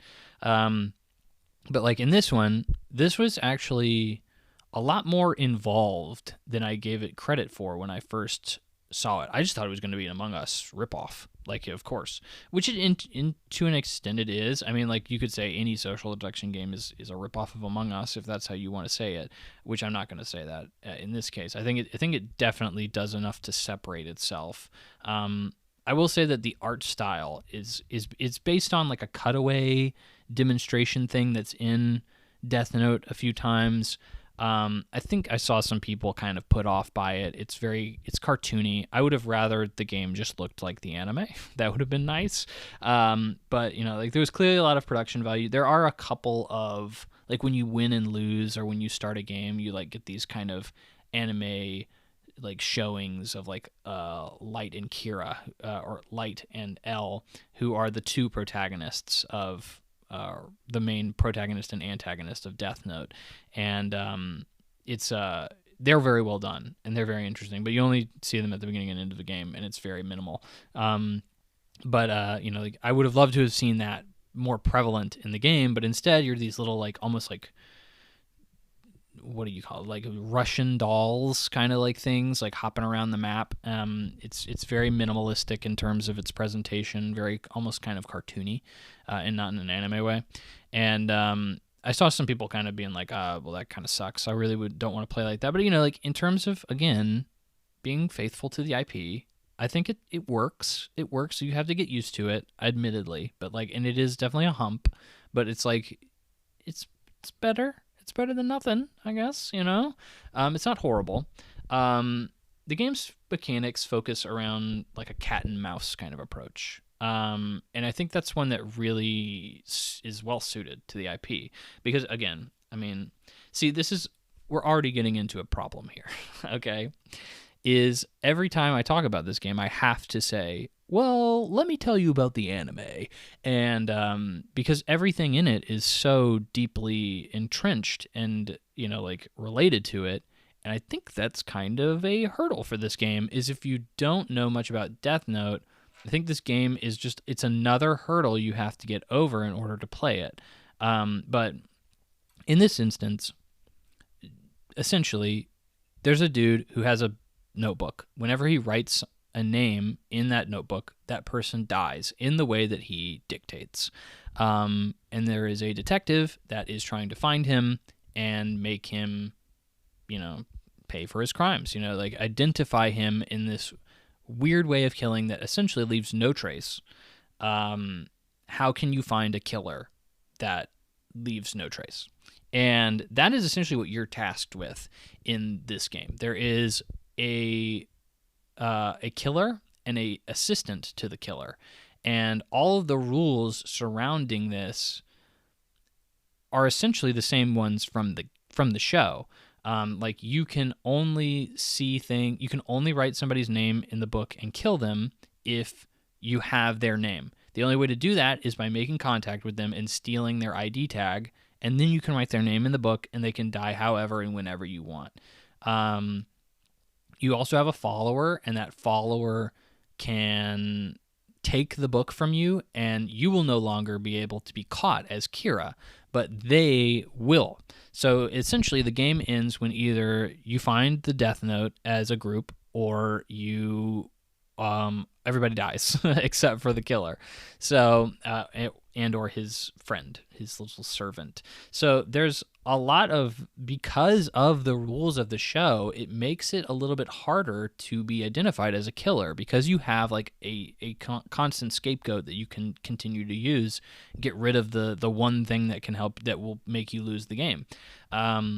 So there's a lot in this game that really, like I said, there's a lot of strategy and a lot of stuff that makes it really interesting, especially if you're a fan of the show.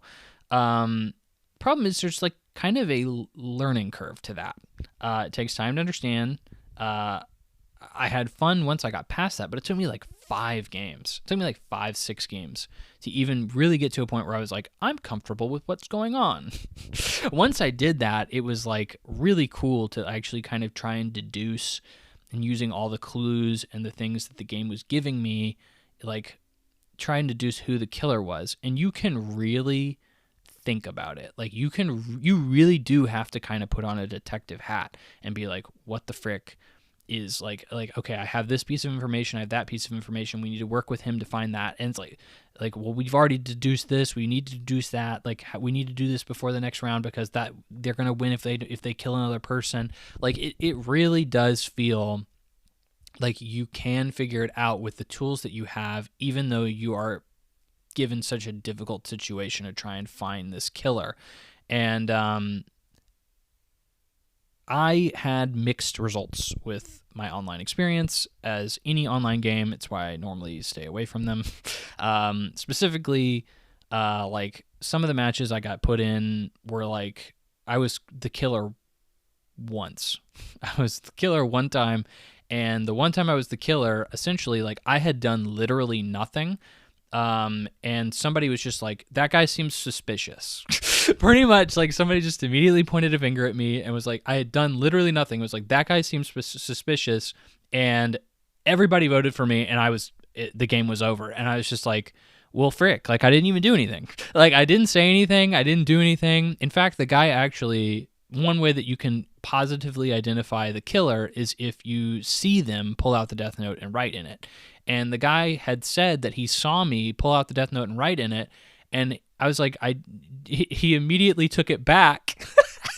That was, oh man, that frustrated the frick out of me. He was like, I saw that guy writing the death note. He's the dude. And I was like, and then like 4 people like immediately voted for me because like, why wouldn't you? Like, you know, like, why wouldn't you, dude? Because, you know, like that is like, why would you accuse somebody of doing that if you didn't see it? And then he was like, well, actually, I didn't actually see him do it. And I was just like, what the frick? Like, we already have a majority vote on me, and like I can't do anything. It was so bad that my teammate, like I, you know, like, because I said every killer has like an assistant or whatever. It's also in the match. My teammate even voted for me. Like after that, he was like, okay, it's over. I was just like, dang, what an unfortunate turn of events. But I mean, like, you know, every match I was in, honestly, one of the hardest parts of any online game in general is just like nobody talks.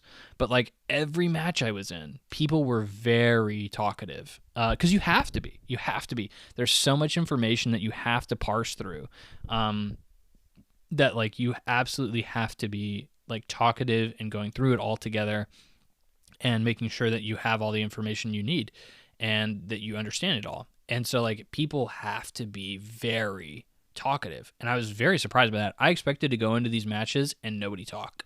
Like just the bare minimum like communication amongst people muting their mics and all that other stuff. No, it was very active in the games that I was playing. That being said, online functionality in this game, very dated. I've seen a lot of reviewers say that the online functionality in terms of just like matchmaking and stuff is kind of bonked. I never had a problem with that. But like I can see people, it's an obtuse way of trying to join games and stuff. You can't just like click up, play a game, and then you're playing a game. Like you have to like join a lobby and like choose a specific game to be in with like an X number of people. It's admittedly a little bit obtuse for what people are used to now.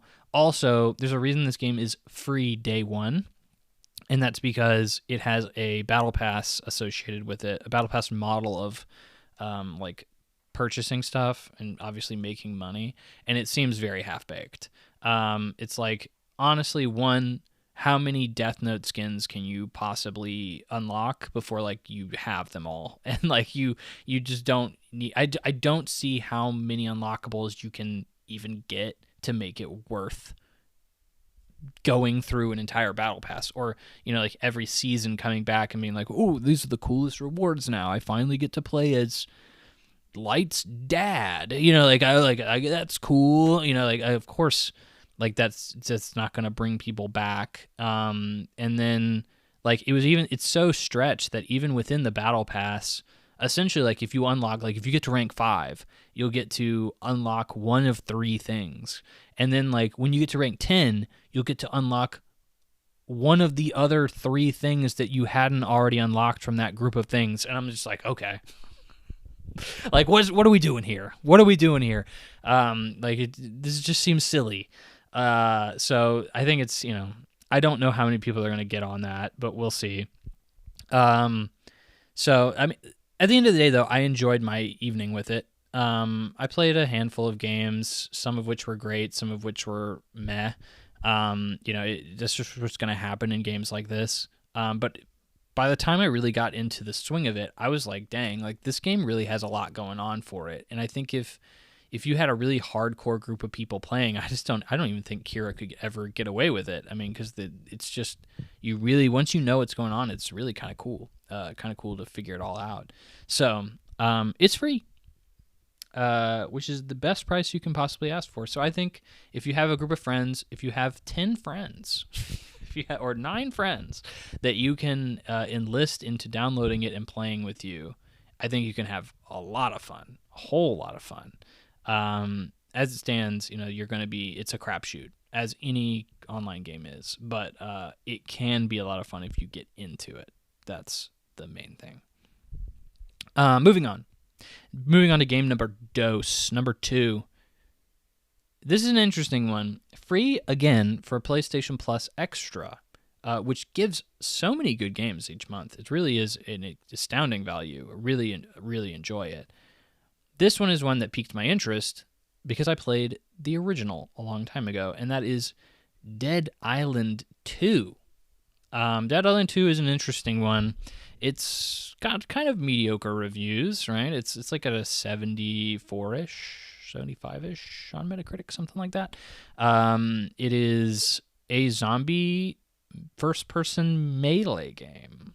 It's interesting because I probably have way more to say about the original than I do about this game.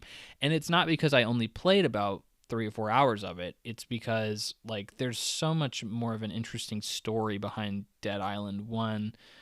Dead Island 1 is known for its trailer more than anything else.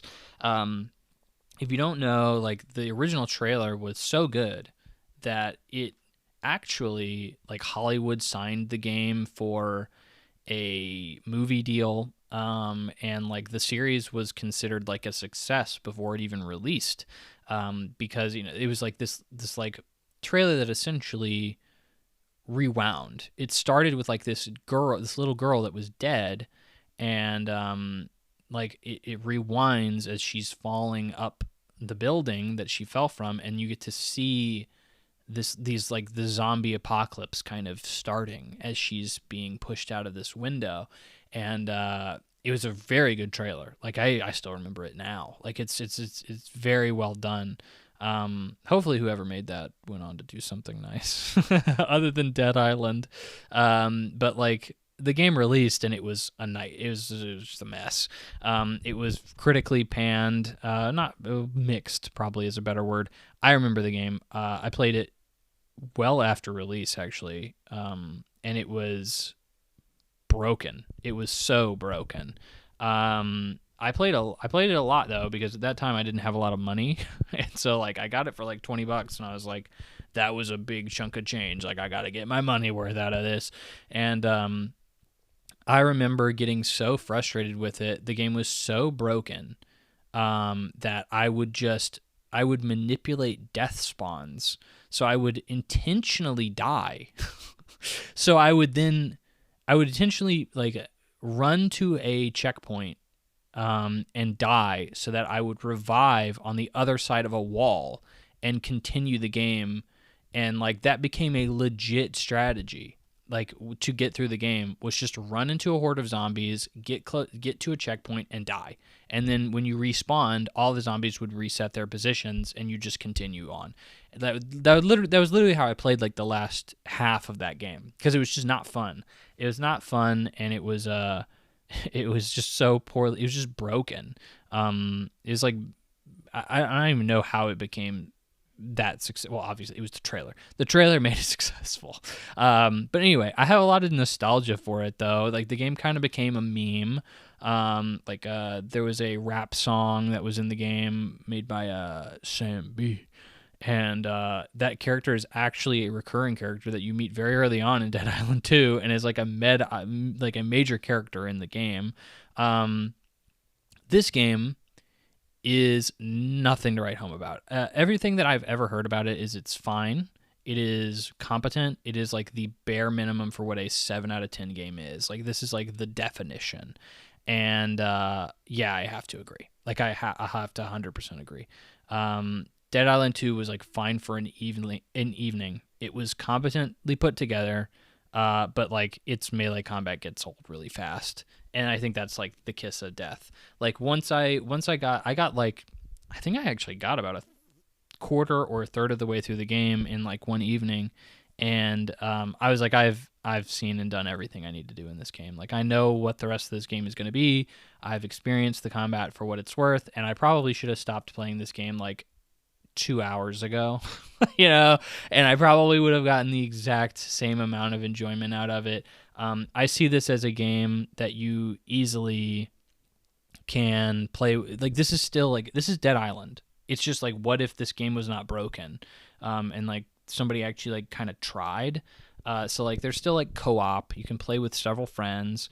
And like I can see this being a fine game to turn off your brain and just like play with friends, just to chill. Like, like I don't play Fortnite to be competitive. I play Fortnite because like half the time I'm not really doing anything that requires me to think, and then I can just chill and talk with friends for like the other half of it. That's what this game was. It fills an easy gap for how much money would you pay for it. I'd say you shouldn't pay very much, because you can get the same enjoyment or the same kind of experience playing Fortnite for free. There's a lot of games out there that are cheaper than this and better than this, that you can easily just like turn off your brain, play with friends, and just enjoy your time with that. The game weirdly tries to have a sense of humor. And like the reason that's weird is because Dead Island 1 didn't have a sense of humor at all. And the reason I definitely bring that up is because it shows how this game has really been through it.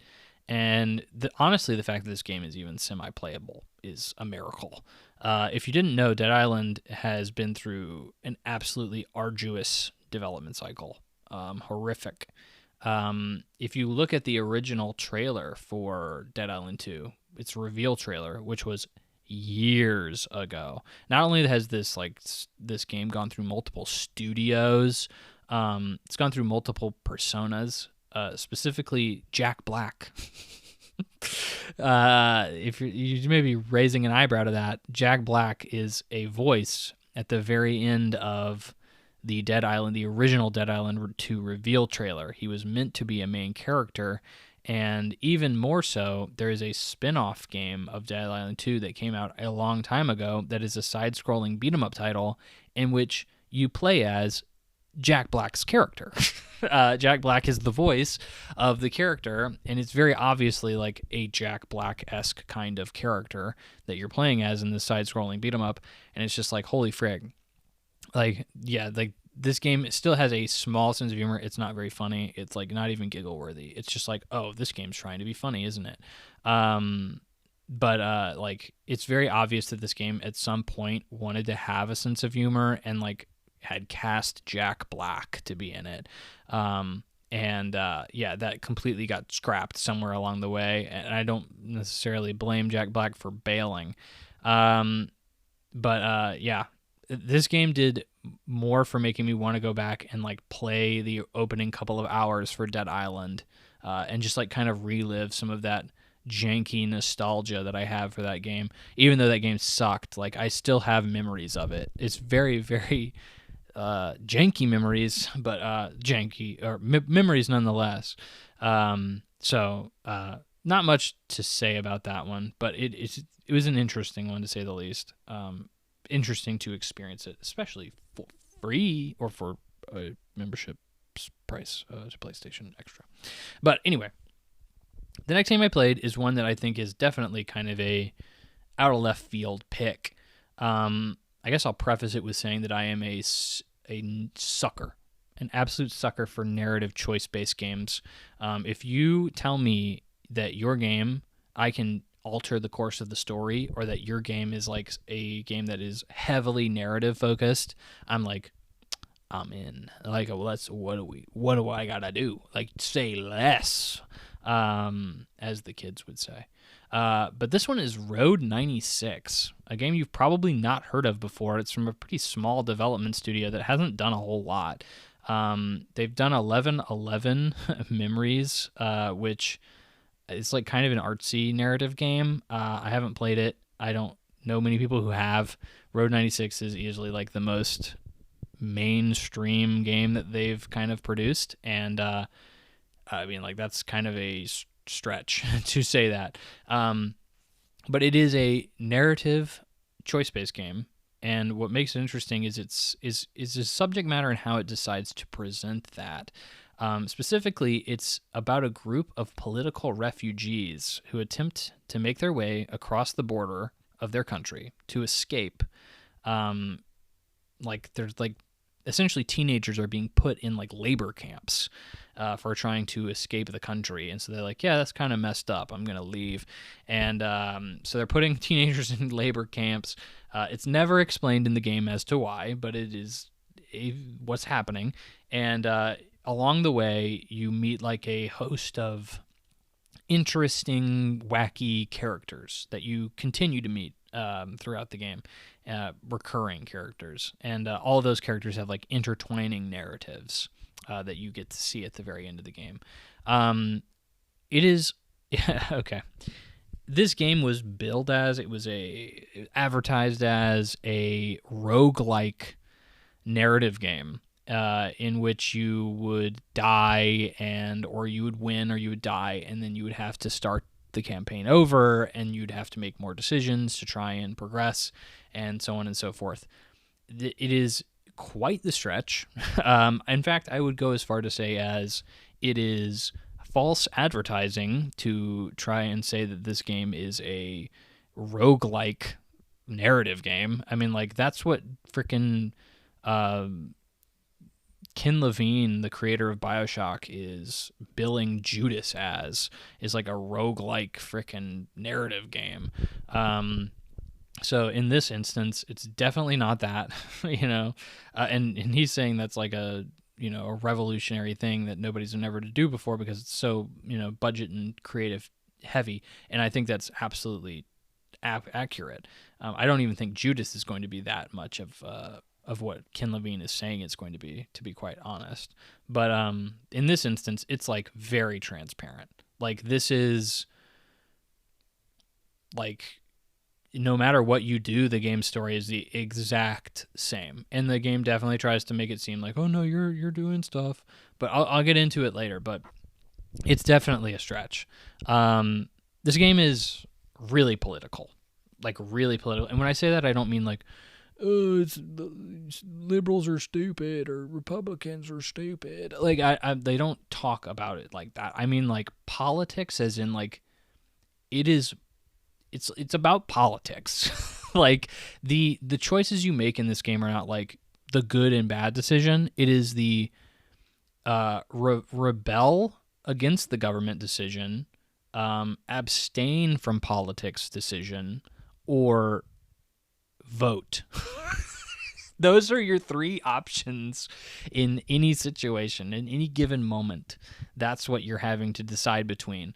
And when I say that, I literally mean that's like what the decisions are. Like, voting, you have the mindset of voting. Like, that is the political kind of like decision-making process you're using, which is like, it's just a weird way of doing it. Like, clearly the game is trying to say something. I honestly don't think it shoves any message really down your throat, which is really interesting. All the characters you meet kind of represent different angles of things, but none of them are considered good or bad or right or wrong. Like, you definitely have that angle. Like, the government is evil. in this. Like 100%, the government is evil. The current establishment is evil, but like it's never billed as like, oh, well, this guy's a Republican. Like the dude is just evil. Like he's just putting teenagers in labor camps. Like he's not like, I like abortion or something. Like he's like, no, like I'm just evil and putting teens in labor camps and manipulating the media to make it seem like I'm not doing that. And it's like, oh, well, okay. Like that's a little bit less like on the nose. Like a lot of political statements that are made in games nowadays are very on the nose. It's like, okay, I know what you're trying to say. At least in this one, I never got that feeling. I never felt like it was that kind of political, but I can see like when I started it up and I realized how politically driven it was, which I did not know that before starting the game up. I was like, oh, I can see people not wanting to deal with this right now. Like I think people are probably a little politicked out at this point. At this point in the year, we don't really need much more politics. But what really makes this game chug is the characters you meet and the situations that you're put in, which I was genuinely surprised by. Really thought that a lot of the situations were way more interesting and fun than I thought they were going to be. And the characters were way more memorable and interesting than I thought they were going to be. Like you go through a lot of these situations and it's, hack this arcade machine or, rob this bank or, like do this trivia game show, like with these two robbers. It's like, go to a party with a TV news anchor, there was every scenario that I was in always felt interesting and fresh and new. And they're all so short and snappy that I always knew that if I wasn't really feeling the scenario that I was in with the character I was in, I was going to get to another one real quick. And that one was probably going to be better. This game has a lot of different scenarios. By the time I got to the end of the game, there's 6 chapters, which essentially is 6 different runs, as the game would prefer to call them, I'm sure. You're essentially playing as a different teenager that is trying to make it to the border and escape the country every single run. And what that essentially does is makes it a very interesting narrative-based game, but it also makes it so that your character has no agency in literally anything that's going on because, their story ends 1/6 of the way through the game. Not only that, but it's very awkward at times because some characters act like you're their best friend, and it's like you've met them 4 other times, but like this character you're playing as has never seen them in their lives. So like it's this really weird odd mishmash of trying to make this game feel like you're a roguelike and also feel like you have a continuous narrative that it doesn't always land that. But it does do a very good job of trying to tell a non-linear story.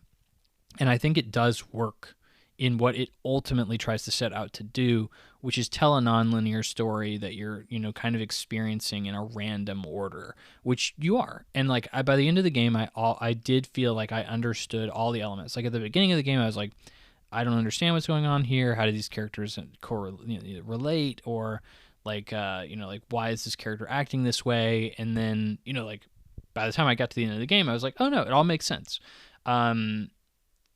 At the end of the day, the story ends up being pretty meh, though, which is really unfortunate because in these games, if you're taking away narrative choice from me, I want there to be a fantastic narrative. If I feel like I have no impact on the narrative, it must mean there is a story you felt was so needing to be told that the player cannot interrupt it. Like, you need to have a really good one. Because that's literally all you're really providing me here is just a narrative. And if I can't interact with it. And it ends up being pretty meh. It's very funny because at the end of the game, all of these coexisting narratives kind of intertwine. And all of a sudden, your player character just disappears. They're just not there anymore. Because it wouldn't make sense. These big moments happening at the end of the game, it's a random character that is basically a dice roll in what was at the beginning of the run. And it just made it feel like why did I even interact with these people? You know, like it doesn't even make any sense. But this journey is what really makes it interesting. Again, like I said, all scenarios were interesting. All these characters were fun. And, this game ended up with a 79 on Metacritic. And honestly, kind of surprised it's not lower, to be real honest. Honestly, kind of surprised it's not lower. I'd say I'd give this game maybe like a 77. I see why it is where it is, though. I do think it's still fun. I do think it's still, like, again, the journey you're going for, not the destination, because the destination is okay. It's not great. But, like, I'd say I still, like, this was a pretty short game. I beat it in 2 short evenings, so it was maybe like a 5-6 hour game, something like that for me. Like, I'm not going to say I recommend it, but I'd say I can see people enjoying it. The problem is, the problem with it is, and this was something I was wrestling with while I was playing it, as I was like, yeah, I mean, like, I could be playing better stuff. You know, like this is easily, like, this is not bad, but could I be playing something else I really would rather be playing right now? Yeah. 100%. It's just like the game constantly gives you something new to snack on every so often that it just kept my interest, and it was so short. It was like, like I'm already halfway through it. I might as well just finish it out. So, like that's really what kept me going with this one. Otherwise, if it was like some 20-hour game, easily would have dropped it. No doubt in my mind. Because there's just so much better stuff out there. There's so much other stuff that I want to play right now. Here I am freaking playing Road 96 and Dead Island 2. But, it is what it is. Moving on to one of the things that I actually did want to play. That's Alan Wake 2's DLC, final DLC, The Lakehouse. So this is an interesting one too, because it's not doing very well on Metacritic. 72 right now. That's pretty low, especially considering the first DLC, I think it's an 85. Very, very big disparity between those scores. I have talked about the first DLC on this podcast, and I said I really loved it. I really, really enjoyed the first DLC, and I was really, really looking forward to the second one because of it. There is no way to get this DLC other than buying the Season Pass for Alan Wake 2. You can't just buy it a la carte. You have to buy the Season Pass. So if you played the first one, you should play the second one. Or if you played the second one, you should definitely play the first one. But this was something they were kind of heralding as a return to Alan Wake's horror roots. It was clearly billed as like a little bit more of a spooky vibe. Here's the thing, and like when I heard people saying this, I was like, I don't know if you played Alan Wake, but like it was never very horror. It was always very spooky with like an emphasis on narrative and universe building. It was never like trying to scare people per se, or if it was, it didn't do a very good job, at least to me. So like I was already kind of raising an eyebrow with that, and I was just like, if it's more Alan Wake, I'll be okay. And yeah, that's what this is. It's more spooky and atmospheric than it is an actual horror show. It also came out like the week of Halloween, so that was probably another thing people were associating with it. This is also supposed to be a tie-in with Control. So Control actually had, so for those that don't know, Remedy, the people who developed these games, Control and Alan Wake, are trying to make a Remedy-verse, a universe where all their games coexist. And Alan Wake and Control have already had a crossover, specifically in Control. Their final DLC was an Alan Wake crossover DLC. People thought that was really cool, and it tied into Alan Wake 2 and blah, blah, blah, blah. I actually went back and I watched that DLC on YouTube, and it is quite possibly the biggest bait and switch I've ever seen in my life. Or not bait and switch, but like it's so underwhelming, it's not even funny. You don't actually meet Alan Wake. He's just kind of referenced. You hear him talk in like a couple of his pages once or twice, and like that's it. It does not really do more than that. It is really not an excuse. Like, I honestly would say don't even go back and play Control. Like, even if you haven't played it, there is no reason to go back and play that DLC. It's just more Control, and then there's just like some Alan Wake references in it. It's really not like anything spectacular. In this, there's a lot more going on there.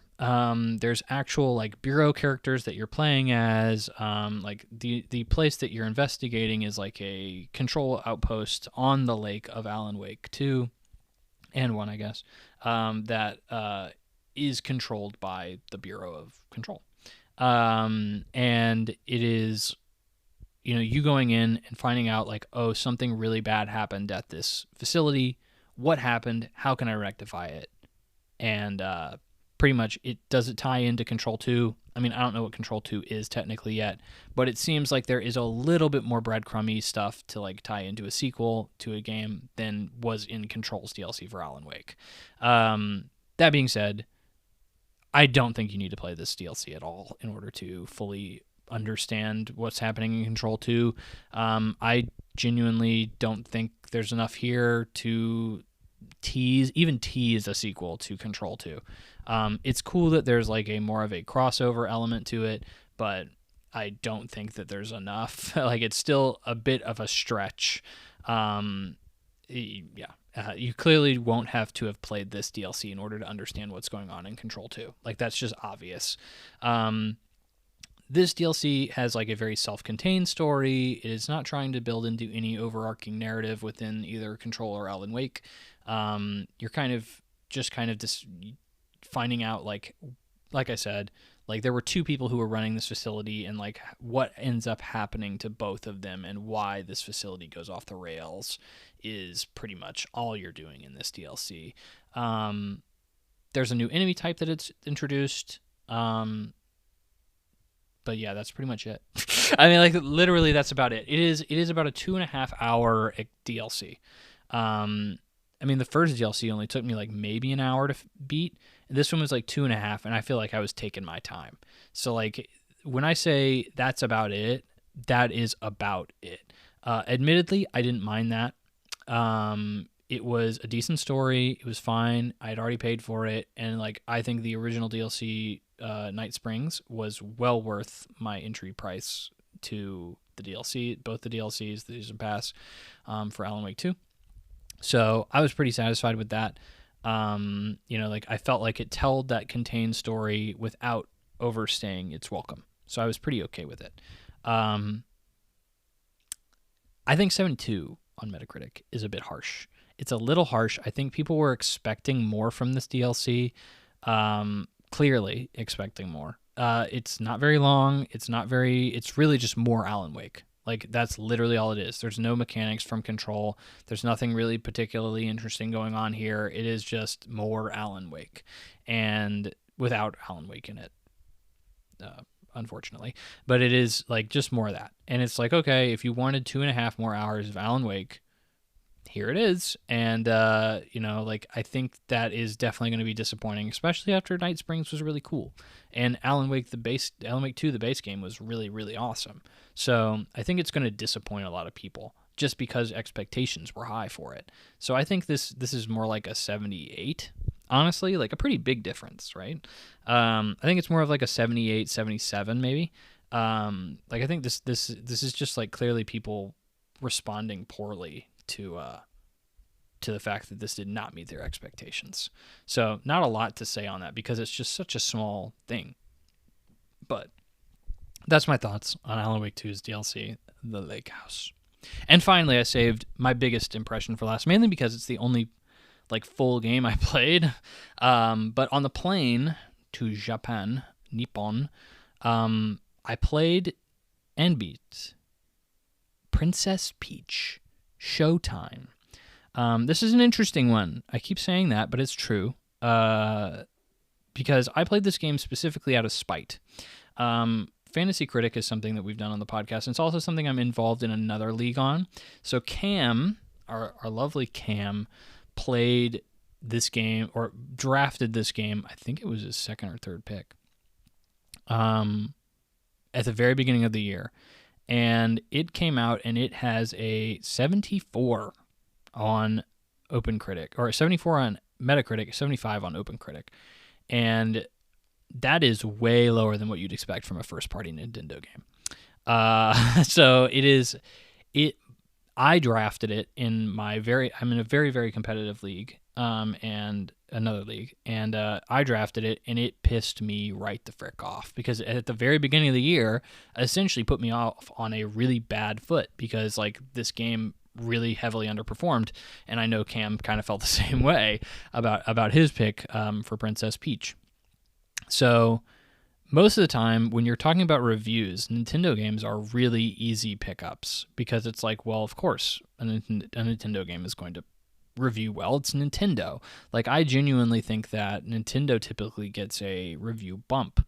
Like, if a game comes out and if it's Nintendo related, like, it's going to get a few more points than or not a few, maybe many more points than many other games out there, because it's just Nintendo loyalty and brand loyalty from people who really appreciate Nintendo. Most gamers are raised on Nintendo, and they continue to have fond memories of Nintendo throughout, the rest of their gaming careers, I suppose. But I mean, like, this has been a weird year for Nintendo, like, especially after the past few weeks, because several games were underperforming comparative to what I assumed they would. Specifically, Mario and Luigi. Another Mario and Luigi RPG just came out. It's at a 79, which is very low for what you'd expect for that series. Admittedly, they have kind of trailed off in the recent iterations, but like, this was the new, bringing it back for the Switch. It's been a while. Here's a new one kind of deal. And it's a 79. Didn't do very well. Also from a development studio that seemed pretty decent too. Same people who did Live Alive Remake and Octopath Traveler. Those guys. So you'd think they had some kind of chops. People kind of like those games. And then the new Zelda game. It's at an 85 on Metacritic, so not bad at all, but like, I expected that game to be high 80s. I thought it was an easy high 80s game.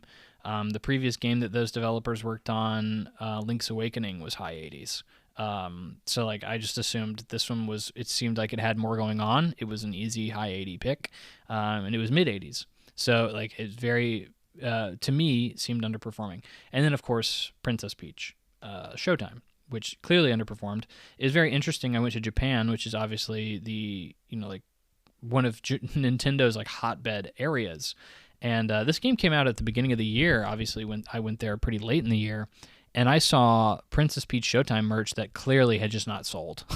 Clearly had not sold. I went into game stores and supermarkets even that had like Nintendo areas or booths selling games, and all the games were at full price, except for Princess Peach Showtime, which had been discounted significantly because clearly nobody was buying it there.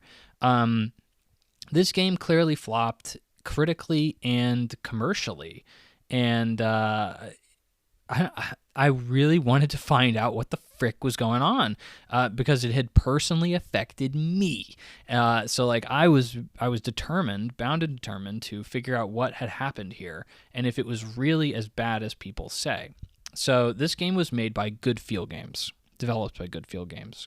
They are the creators, or developers, excuse me, of Yoshi's Woolly and Crafted World, which both respectfully made like a 79 and 78 on Metacritic. Both of these games were also like, they were dinged. Like, when you look at the scores and you look at the like why they were reviewed poorly, is because they were too easy. This seems to be a common through line with Princess Peach as well. People essentially gave it a lower score because it was too easy. It was a baby game. And I look at that and I say, well, you gave Woolly World and Crafted World high 70s. Why did this game significantly underperform because of that? Not only that, but then you look at something like, I think a lot of Nintendo's games kind of fall on the easy baby game spectrum. You have something like Super Mario Odyssey, which is I think a 96 on Metacritic or something like that, and people actively today are calling that game too easy, like baby game kind of levels of difficulty.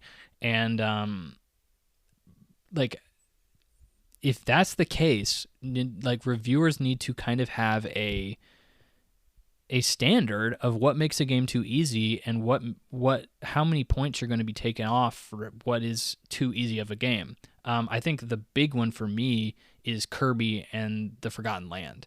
I played that game. That game is 100% a baby game. And guess what?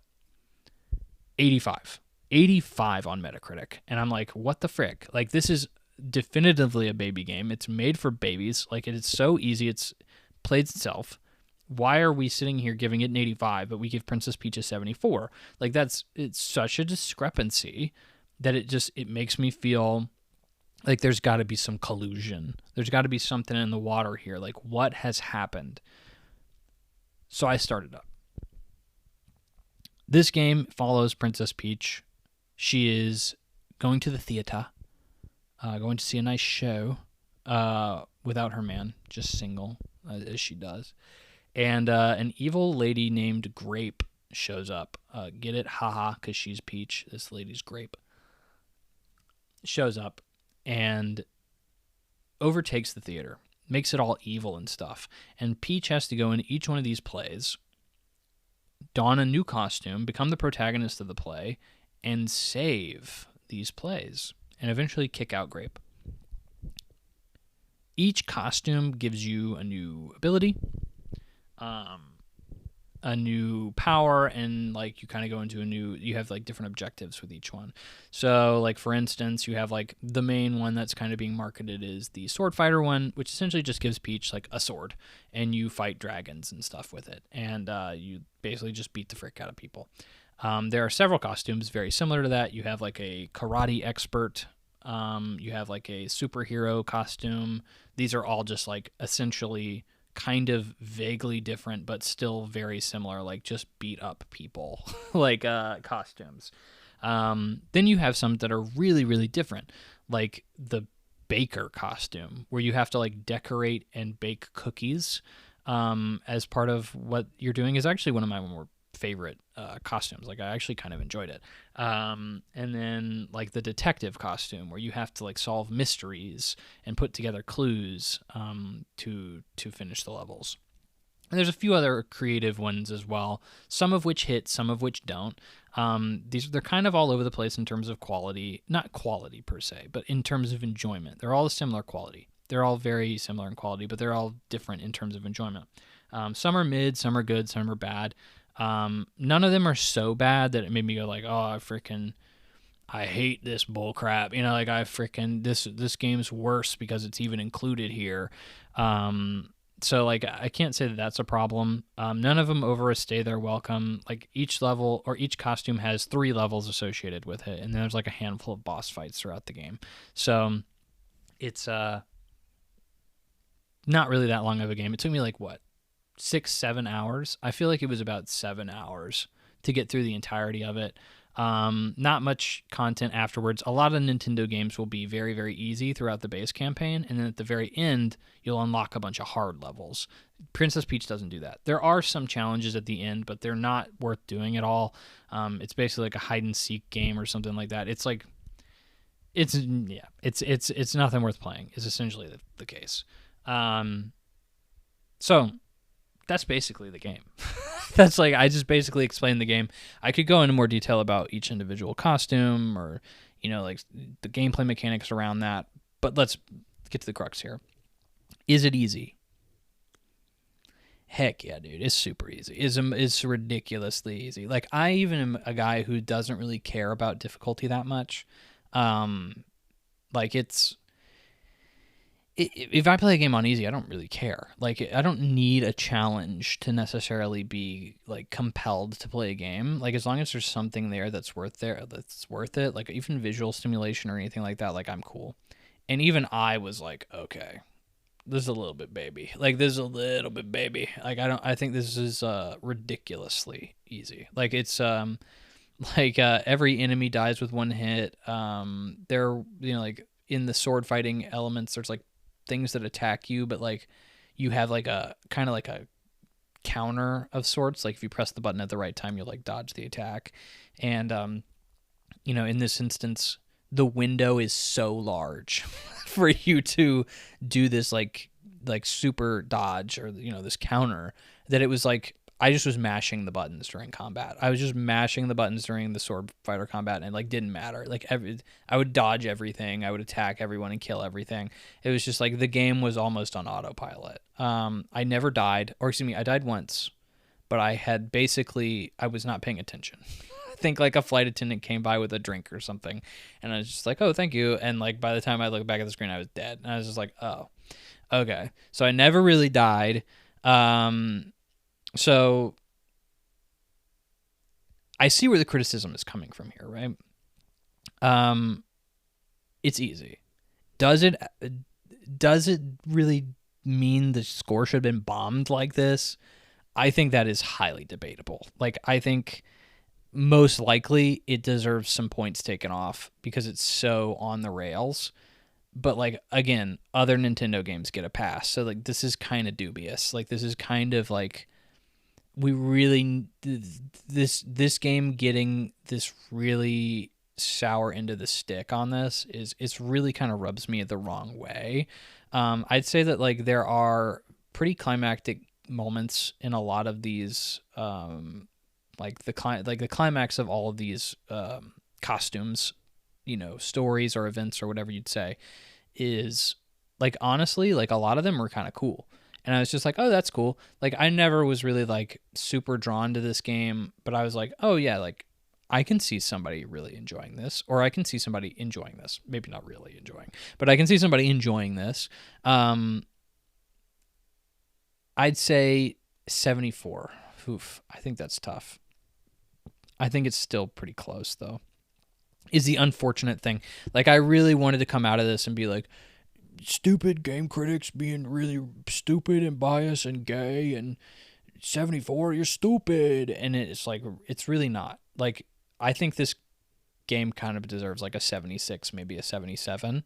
Like, it's not horrible, but it is like,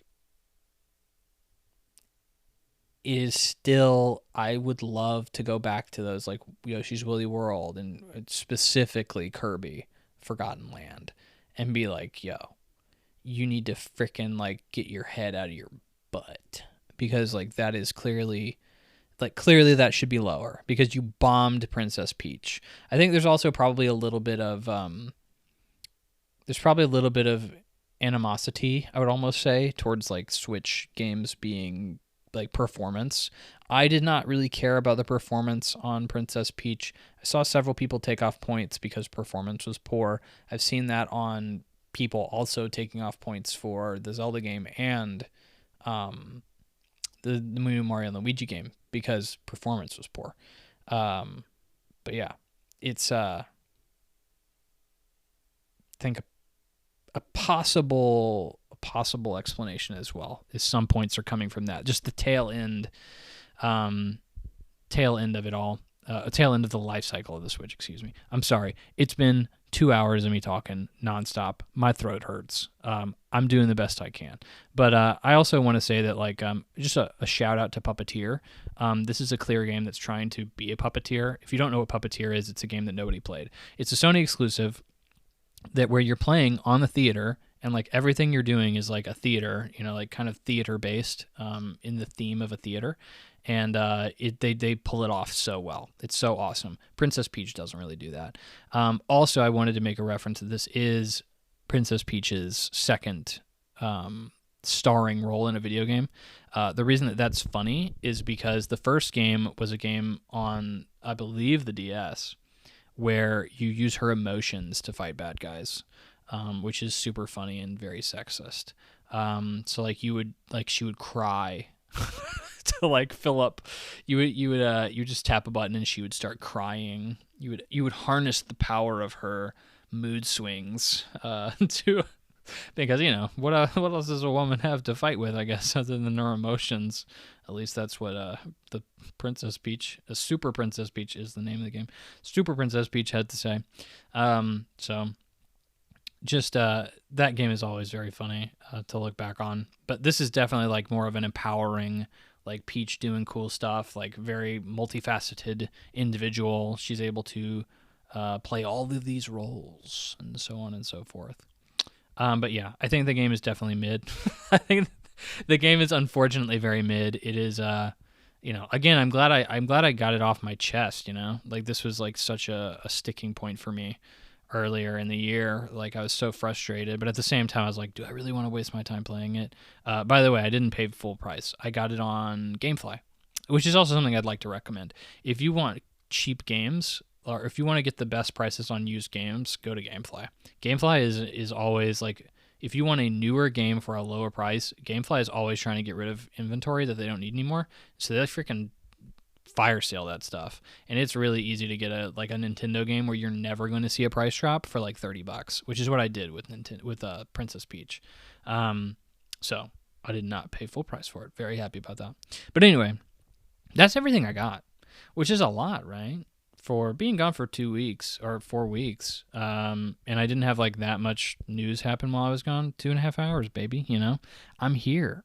I talked about a lot of games. I talked about a lot of news, and I hopefully did a good job of it too. But yeah, thanks for listening. Thanks for sticking around to the end if you did, or thanks for jumping around and just listening to one or two things. Again, why don't you give us a rating on Spotify, Apple iTunes, wherever you want. Maybe a review if you're so inclined. Send us an email. Be a part of the show. Nothing today, but that's nothing now. Right? But anyway, thanks for listening. That's all that really matters. And I'm going to go chill out. Holidays are coming up. So I am going to be full steam ahead on just trying to get everything situated for the holidays, making sure I have the time to play any games that I can in there, which I won't. But you know what? God willing, we're going to try. So thanks again for listening to this episode of the Plug and Play podcast. Appreciate you, and by all means, continue to play games.